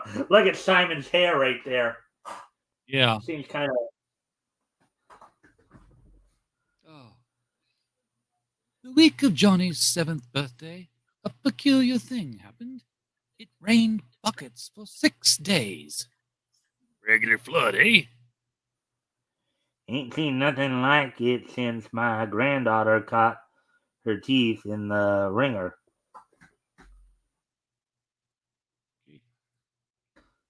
On the 7th day, it rained cats and dogs and buckets. And look. Look. You got people treading water there. You got people in boats. It's a flood. All this time, though, the neighbors were swamped. Not a drop touched the Thunder home. The paper says local showers today. It just goes to show you can't trust these weathermen. Oh boy. And the curious motto on Johnny's belt glowed strangely. The charm of the Badnesian priest was taking effect, and none of the Thunder family knew what it meant. Like that he's still wearing this belt. When the storm struck all over the world, only the high priest of Isor understood its portent. Men of Badnesia, the storm tells me that the ceremony has been successful. But in our last war with Agolia, the boy was lost or stolen from us. We must have him back. Find him. Use force if you must. But bring back the son of Simon Thunder. All right. Now I can already hear Rick asking me this question if he was reading this with me. How do they know that it was Simon Thunder's son? Actually, Well, they saw the birth certificate. Yeah, okay. They said they saw the birth certificate. Yeah, that's right.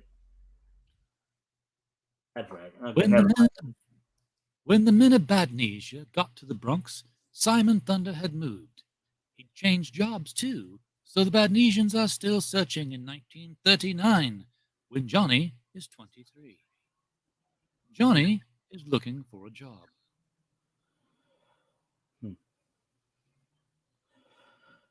Come right in, young man. Now, 1939, actually, he'd be 22, not 23, unless... Yeah, but it's not August yet. It's not July yet. So it's springtime. Yeah, but still, 1939, he was born in 1917. Yeah. So 39 minus 17 is 22. Even on his birthday, he'd be 22, wouldn't he? Yeah, they didn't do their math. Yeah. Somebody wasn't very good at math back then. No.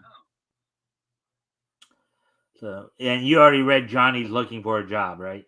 Yes, and I said, "Come right in, young man." You see, sir, I haven't had much experience, but I'm very ambitious to get ahead. That's the spirit I like. You'll do. Report for work tomorrow morning. Next morning, Johnny goes to work. Gee, I never dreamed I'd get up in the world so fast.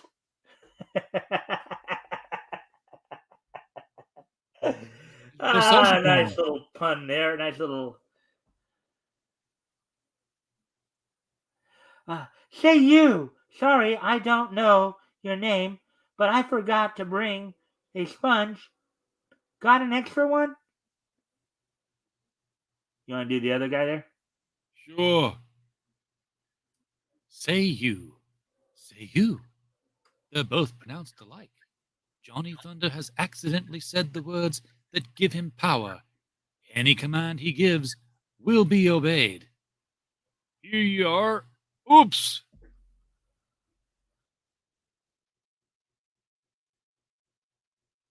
Hang on till I get over there. Good gravy. In front? Oh, I'm sorry. Johnny climbs in the window to rush to his fellow workmen's assistance.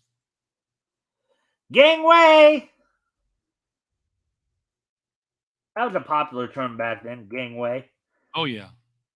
Here, here! You can't rush to the store like that! Go jump at a duck. Boom!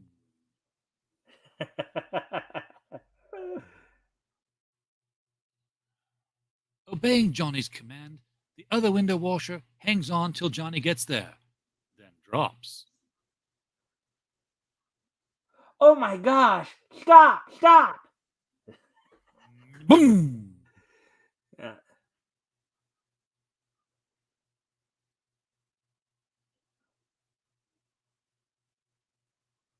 You up there! What's holding you up? Hanged if I know. Hey, are you going to leave me hanging here all day? That's Johnny. You've got a mind of your own. Come on down. Did you have to do it all of a sudden? So apparently, anything he says happens for a duration of time after saying the words. Right. I think they even said it was like for an hour, I guess. For like the next hour, any command he will give, it happens. Which again leads to some very interesting situations. But watching in the crowd are two Badnesian agents. That is he. No other could do what he has just done. The son of Simon Thunder. All spies of Badnesia in Canada, the USA, and Mexico are summoned at once. Send this telegram. By sea, air, and land, they hasten to the Bronx.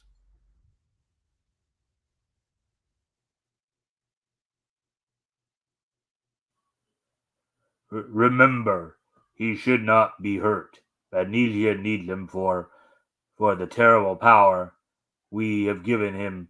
Capture him, but if you cannot, then kill him. Next morning at the store, as a reward for saving the life of a fellow employee, the store wishes to present you with this medal. You will also be head window washer from now on. Don't ask for cash. Oh, thank you, sir. It just goes to show if you're honest, you get ahead fast. There he is. You will come with us. Now, wait a minute. Look here, you guys.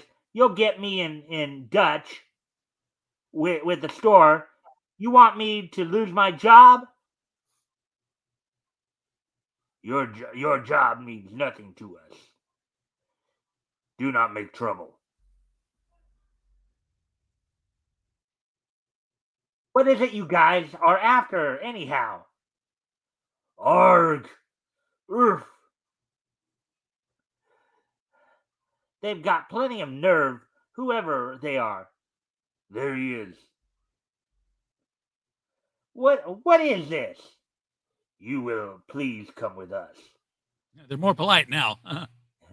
My gosh! I'm surrounded! Stop him! Clear all wires! I'm going through! Ugh!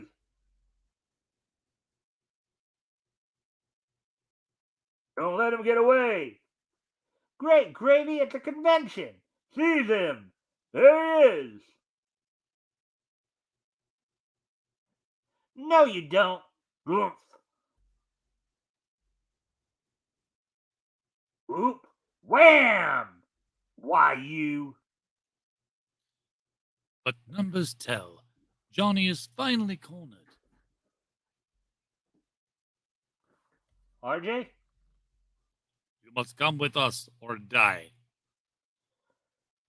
Did you freeze up or something? Because it seemed like... Oh, not me. Yeah. I read. Okay, you must... Oh, you said you must come with it. Okay. Say you ape. What are you doing with that gun? Say you. Say you. Johnny has pronounced the magic words. His power returns for another hour. You belong to us. We made you what you are today. We hope you're satisfied. Well, I'm not satisfied. You guys get in my hair. Every one of you go back where you came from. Scram, fade, blow away. Zoo, boom. Huh? Whoosh. Crikes, what a breeze.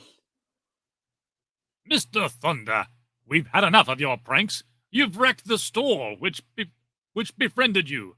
You're fired. I was just trying to protect myself.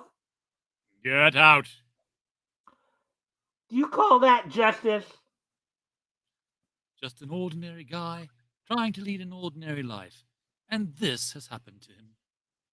How can Johnny learn to master the terrible power he possesses? See the next issue of Flash Comics.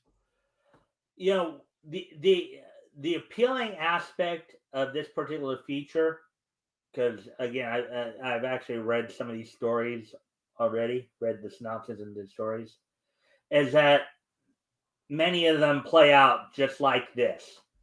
You know, on the one hand, he's lucky and he has a lot of good luck, and then the power, but because he's not so bright, you know, he's not quite as articulate. Kind of just, as I said, an ordinary guy there.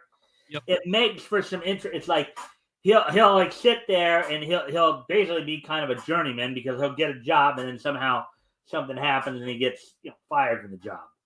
Yeah, and he doesn't know he's got this power. That's the fun part of it. Yeah. So this is going to be a feature that I hope everybody will be looking forward to hearing. As we, granted, we're not going to read every single story, but when we do read them, they're going to be a fun read to go through. So, anyways, we're just past the 2-hour mark here. So we got one more story to go through, then we'll start to wrap up, and the next story will be Flash Stamps, a Flash picture novel, The Demon Dummy, which is kind of a shorty. But, what do you think of the art here, RJ? It looked familiar. I couldn't place who I thought was doing it. Well, I do know that they did say Harry Lampert was, I think, the artist on the Flash story. Okay,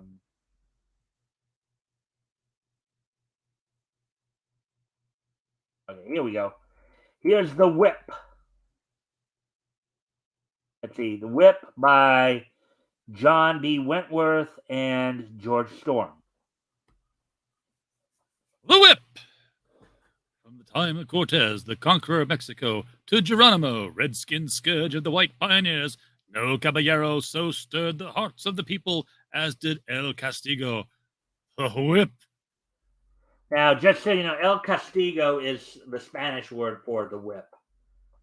That's, He was known as Don Fernando Suarez, a patrician descended from the grandees of Spain. But no one knew it was he who single-handedly fought the wealthy Mexican landowners to protect the poor peons. Oh, like Zorro. Yeah, that's what I was thinking too. Stop in the name of El Castigo!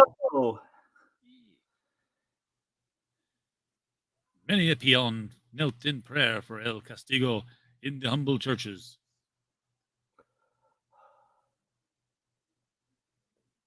Pro Castigo Santa Maria. I was trying to figure out if that was a guy or a girl right there. That was a monk. Wealthy rancheros banded together and raised a fortune to fight El Castigo. You want to do that guy right there? With such a sum, we could run El Diablo to earth and hang him. We put this in the bank. We may say, amigos, the day of El Castigo is over.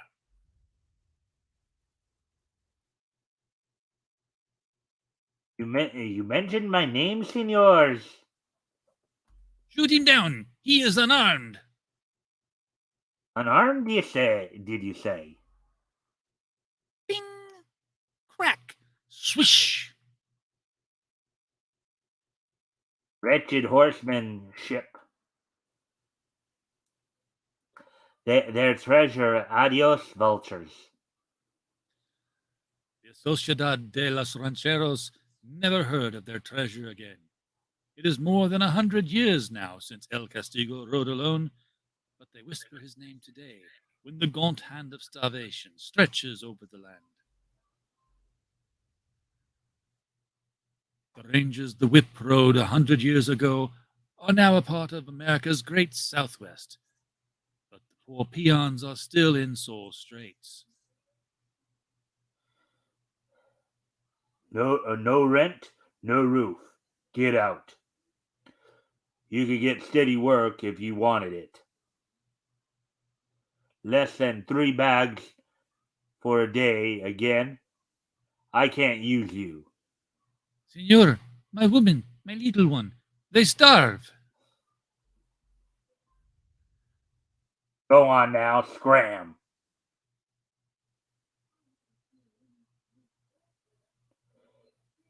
There is no money left to give you. None at all. You do your best, good padre. What can one priest do against the greed of the world? El Castigo, I need your help. Padre mio, there is nothing left for me now but to steal.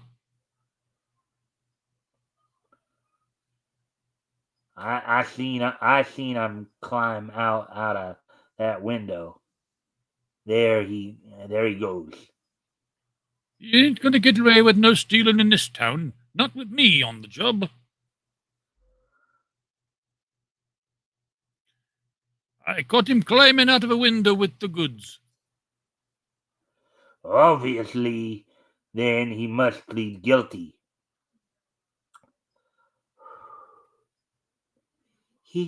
He was driven to steal, Your Honor. If he only had a chance.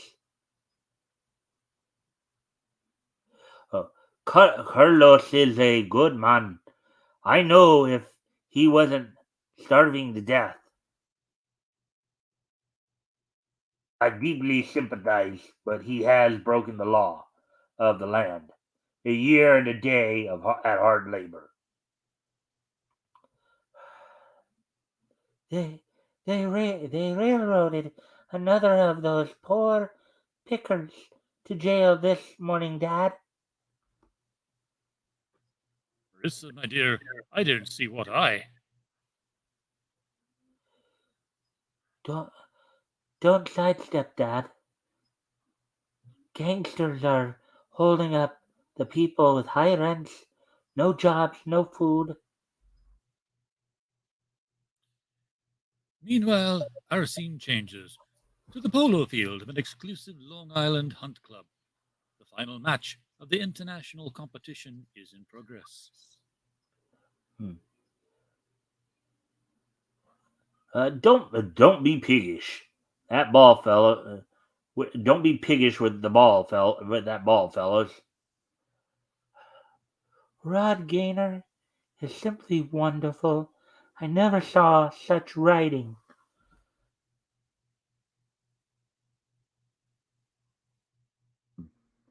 Glad you like my writing, Nita. But I won't be with the team going away. But why? I'm bored stiff. Round here, I'll toss a coin. Heads, I go to the Orient. Tails, I see America first.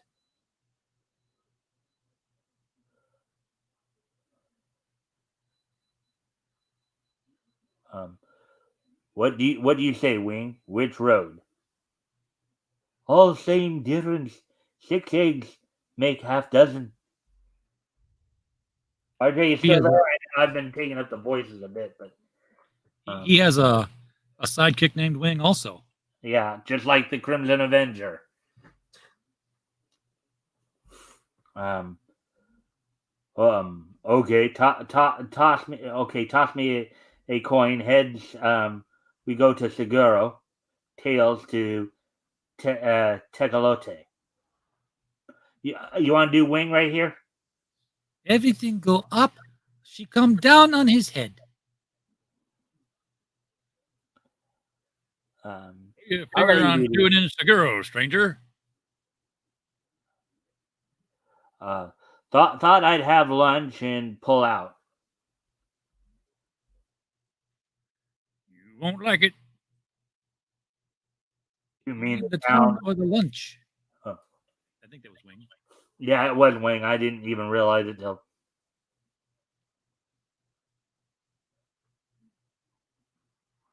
Well, that's Marissa. Oh. Oh, but I'm. Yeah, where is? Oh, where's the tail though? That's what I was trying to figure Yeah, I out. know. But Dad, those vigilantes are fake. I know. Marissa, my dear, I've told you time and again.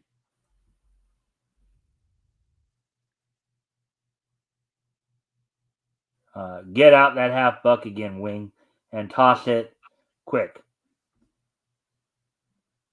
Heads, we stay in Seguro. Tails, we don't go. Yeah, What's the point in flipping the coin then? you're staying no matter what. During Rod's lunch, his man Wing ran a little errand. Young lady, daughter of newspaper? Pay the check and wait for me at the car.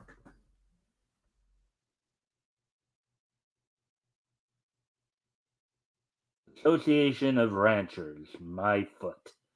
You're just a pack of vultures. Money pouring into your pockets, and never a thought for the poor slaves who. Oh, that's coming out of the door. Oh, That would have been Marissa saying that. He's overhearing oh, it. oh, okay, oh, okay. Look, Association of Ranchers, my foot. You're just a pack of vultures, money pouring into your pockets, never a thought for the poor slaves who. And you're no more sheriff than I am. Those vigilantes are a paid crew and. Him. Well, what do you want? I just dropped in to buy a paper. There you are. Latest edition. He's a little aggressive. After Sheriff Todd had left, Where did you come from? again. I forgot to pay for my paper. Don't bother me about a 3-cent paper. I'm in a hurry. Couldn't I take you where you're going? My car's just outside. What would you say? Would you say that he's kind of taken to her a bit there, RJ? Well, it's the whole reason he stayed in town, isn't it? Mm-hmm.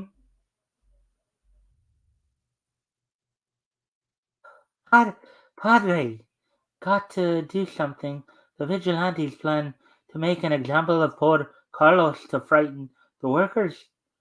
They're they're they're going to take him from the jail and lynch him. Hooray! One weak woman and an old padre. Boy. In the old days, we had El Castigo fighting for us. After all, Padre, El Castigo was only a legend.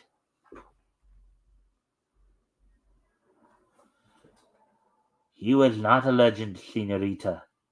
He left a fortune to the church in his trunk, and for 100 years, the Padres have helped Seguro's poor. I myself gave the last of the money to the poor. Well, even if El Castigo is real, his empty trunk won't help. I'm going now to do what I can. Wait a minute, Padre. Please tell me more about this El Castigo, the whip. So now I'm guessing Rodney Gaynor came from a more of an upper crust background there, because he apparently knows enough Spanish there to know that El Castigo means the whip. Right, RJ? Yep.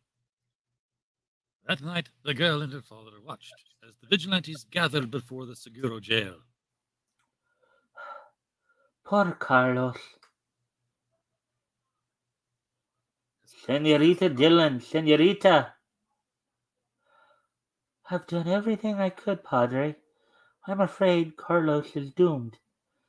But El Castigo chaparos, his saddle, bridle, sombrero, whip, all have disappeared from the wall of the church. Look! Come on, men! You can't have the prisoner. I'm defending this jail with my life. Give us Carlos and keep your jail. With a roar, the vigilantes charged, disarming the sheriff. Good act I put on, eh? Bust the door.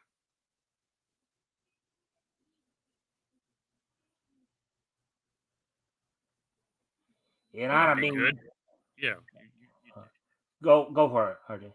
It ought to be good. We rehearsed it often enough. Into the melee suddenly leaped a horseman. El Castigo! The ghost! Madre Dio! You know what, RJ, do you know what Madre Dio means? My God, Mother of God. Yeah, right.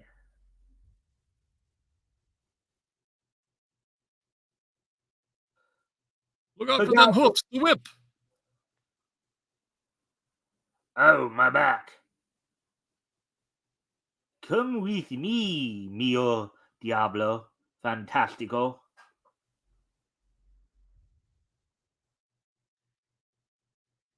You don't like these rides, Senor Sheriff? No?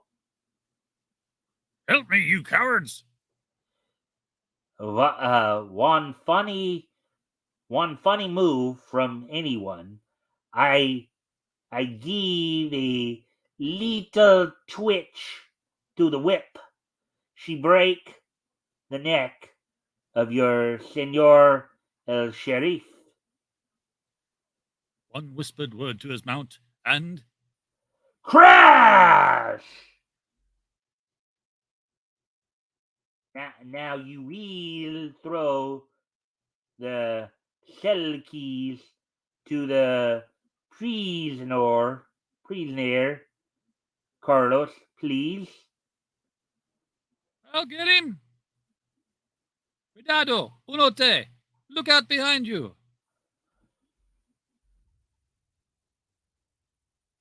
Gracias, Imperito. I can use these gun. Now's my chance. You doing like my you don't like my company? Carlos, you will mount behind me. We leave these unfriendly hombres with Sheriff Todd in tow. Adelante! We have far to go. And adios, vultures. Next morning. Where were you last night during all the excitement, Mr. Gainer? Just cruising about. Why, was there something doing in town?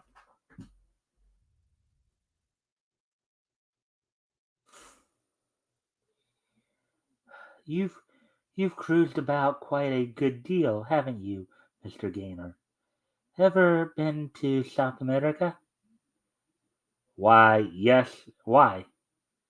Oh, nothing except that in South America, so I've been told, you could learn very well how to use a very long bullwhip, couldn't you, Mr. Gainer? Now, what do you think that exchange was about? Is Marissa Dillon right? Is the Eastern dude Rodney Elwood Gaynor really the ghost of the whip? See the next issue of Flash Comics. Yeah, that's what I didn't know that the narration was pointing that out, but what I was trying to do there was the idea of foreshadow. Could it be that maybe she suspects that Rod Gaynor is the whip, and well, maybe it's because he didn't bother to get a different horse. Yeah, and as Rick can tell you, we've had that discussion too before, where they've done that before. All right, so how did you like the stories tonight, RJ? Oh, these were some classic Golden Age heroes. Yeah, pretty good stories, huh? We need more heroes like these in stories like these. What was that? We need more heroes like these in stories like these. Yeah. Rather than the stuff that we're currently getting from the mainstream comics industry. Yes, we like the classic stories. Yeah. And speaking of the classic stories, you know, I've been telling you how busy I was on this book project, 540 pages, yada yada yada. Well, this is that book. This is the Brothers. Yeah, I'm gonna. This is the latest from Critical Blast Publishing, The Brothers Grimm. It is, as you can see, a brick of a book, and it is big because it is fully illustrated throughout all the pages. Wow. Just some of the ones that I bookmarked here that I just want to show. These are definitely fantasy stories. There's over 340 illustrations throughout. So this is the fruits of months and months of labor to get this to fruition. It's not on Amazon yet. It is on Barnes & Noble. It is on Books A Million. I am refreshing Amazon daily. As I said, I hope you will come back on Sunday, and you can, if you do, I'll give you a chance to share that as well with our audience on Sunday as well. And you can see this beautiful wraparound cover here with the Critical Blast logo above the barcode, showing the Brothers Grimm in the past and these young girls of the present reaching into the past and reading these stories across the table to each other. You can even see that the chandelier is flames in the past, candle flames, and electric lights in the present. So it's we had a lot of fun putting this one together, but it was a lot of work, hours and hours of getting the illustrations right. So, and of course, speaking of classic stories and all that, there's another classic / golden age story you've been working on. Any news on that? No. I mean, You know it's what I'm not talking stopped. about, right? Yes. The clock is going to be appearing soon. It's being colored, it's being lettered, but so are all of the other stories in the anthology. So, Out of Obscurity is going to be the book. It is going to be funding on Fund My Comic very soon to be there as a campaign. And once it's there, everybody involved with the project will be hitting all the other shows and pimping it out, so to speak. Yeah. Well, I do hope you'll be back here Sunday for the panel show and be able to share some of that stuff with us. Also share your impressions on what we did tonight. So before we wrap up here, one last bit of to do before we go, as we do with at the end of every show. Do you know what time it is, RJ? What time is it? This day in Niche history. Correct. So this is a segment where we go back in time and tell you some key things that happened, and this Friday, June 23rd, 2023. We look at what happened on this June 23rd in years past, 1933, 2018, and then 1999. Okay, so with all that being said, let's go ahead and I know this is, of course, Woody's favorite part of the show too. So here we go. So first off, we're going to head back 90 years ago. As on this date, 90 years ago, Mother Goose Land, a Fleischer Studios animated short starring Betty Boop, premiered in movie theaters on this date back in 1933, 90 years ago today. Betty Boop, reading a book of Mother Goose stories, wishes she could visit such a wonderful place. Betty's wish is granted when Mother Goose appears and gives her a tour of Mother Gooseland. So that's the basic premise of it. She reading, the stories of Mother Goose, and then gets transported to that world. Don't we all wish we could do that, right? Right, RJ? Maybe not every one of them. I wouldn't want to go back to Mother Goose World. And of course, doing the voice of Betty at the time was Bonnie Poe. Eventually, Mae Quetzal would take over that role in later years, but Bonnie Poe was one of the first to do. Of course, Mae Quetzal, aside from doing Betty Boop, also was the later voice of Olive Oyl as well. So on this date, 90 years ago today, Mother Goose Land from Fleischer Studios premiered in movie theaters. So now moving on to the next piece in each history. Woody's got something to say here. Let's see what he's got to say here. After being that deep into the Grimm brothers, I can see being shy about going into a fairy tale. Oh yeah, because listen, this is not edited text. It's cleaned up for like spelling and stuff.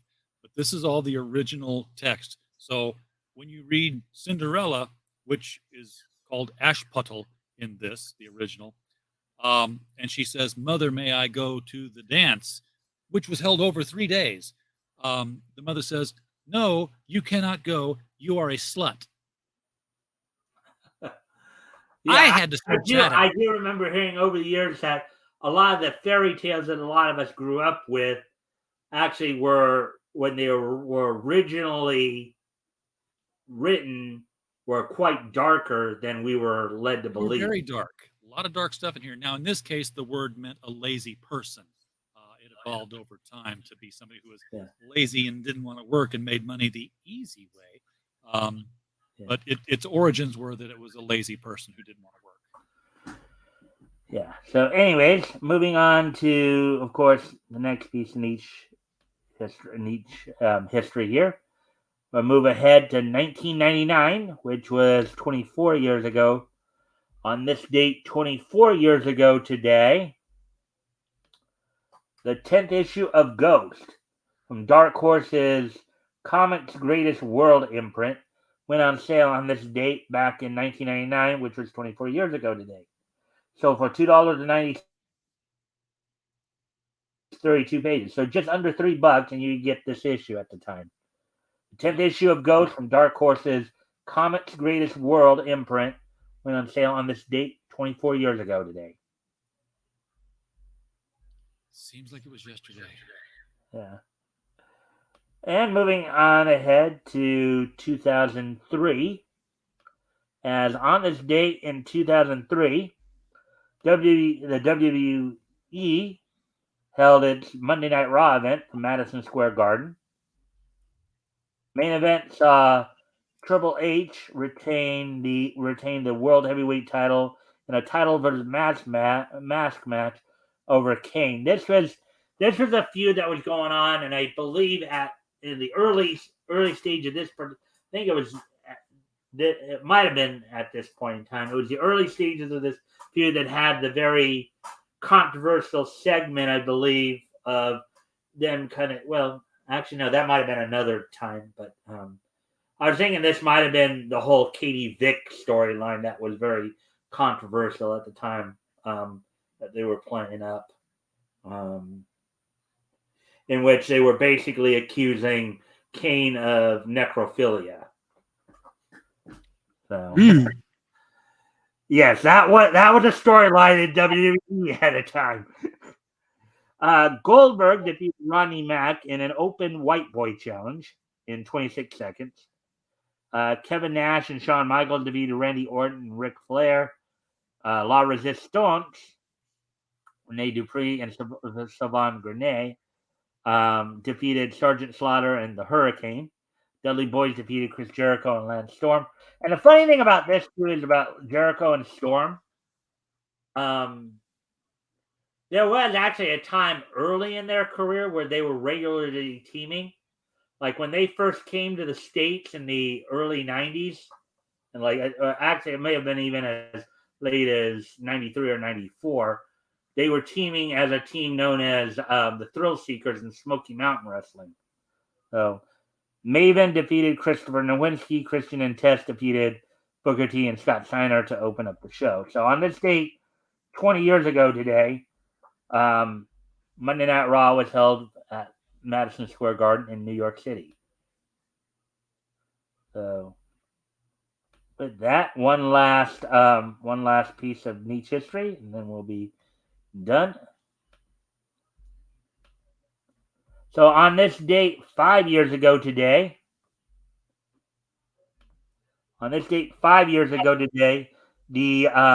A1 Pictures anime Record of Grand Crest War completed its run on Japanese TV on this date back in 2018. So the final episode of the A1 Pictures anime Record of Grand Crest War would air on Japanese TV on this date back in 2018, 5 years ago today. So there you go. I thank everybody for being here. Hope everybody enjoyed the show. I hope everybody got out. As I said, we were going to be running pretty long tonight. I was slating 3 hours. It looks like we still end up getting to about 2:38 here, 2:39. So, RJ, you enjoy it? Yes, this was the show I wanted to be here for. All right. So, Flash has anyway, always if you been my can favorite stick character. around for just a couple minutes afterwards for post show, and then we'll just. So I hope to see everybody back here on Sunday for our panel show, the weekend edition. Hopefully, we'll get a chance to talk about some of this tonight, and also other stuff going on. With our panelists, whoever we can get come in. RJ, I hope you'll be able to join us on Sunday as well. And I'll send you the link in the morning. So with that, I thank everybody for being here, and I hope to see everybody back here on Sunday. Bye.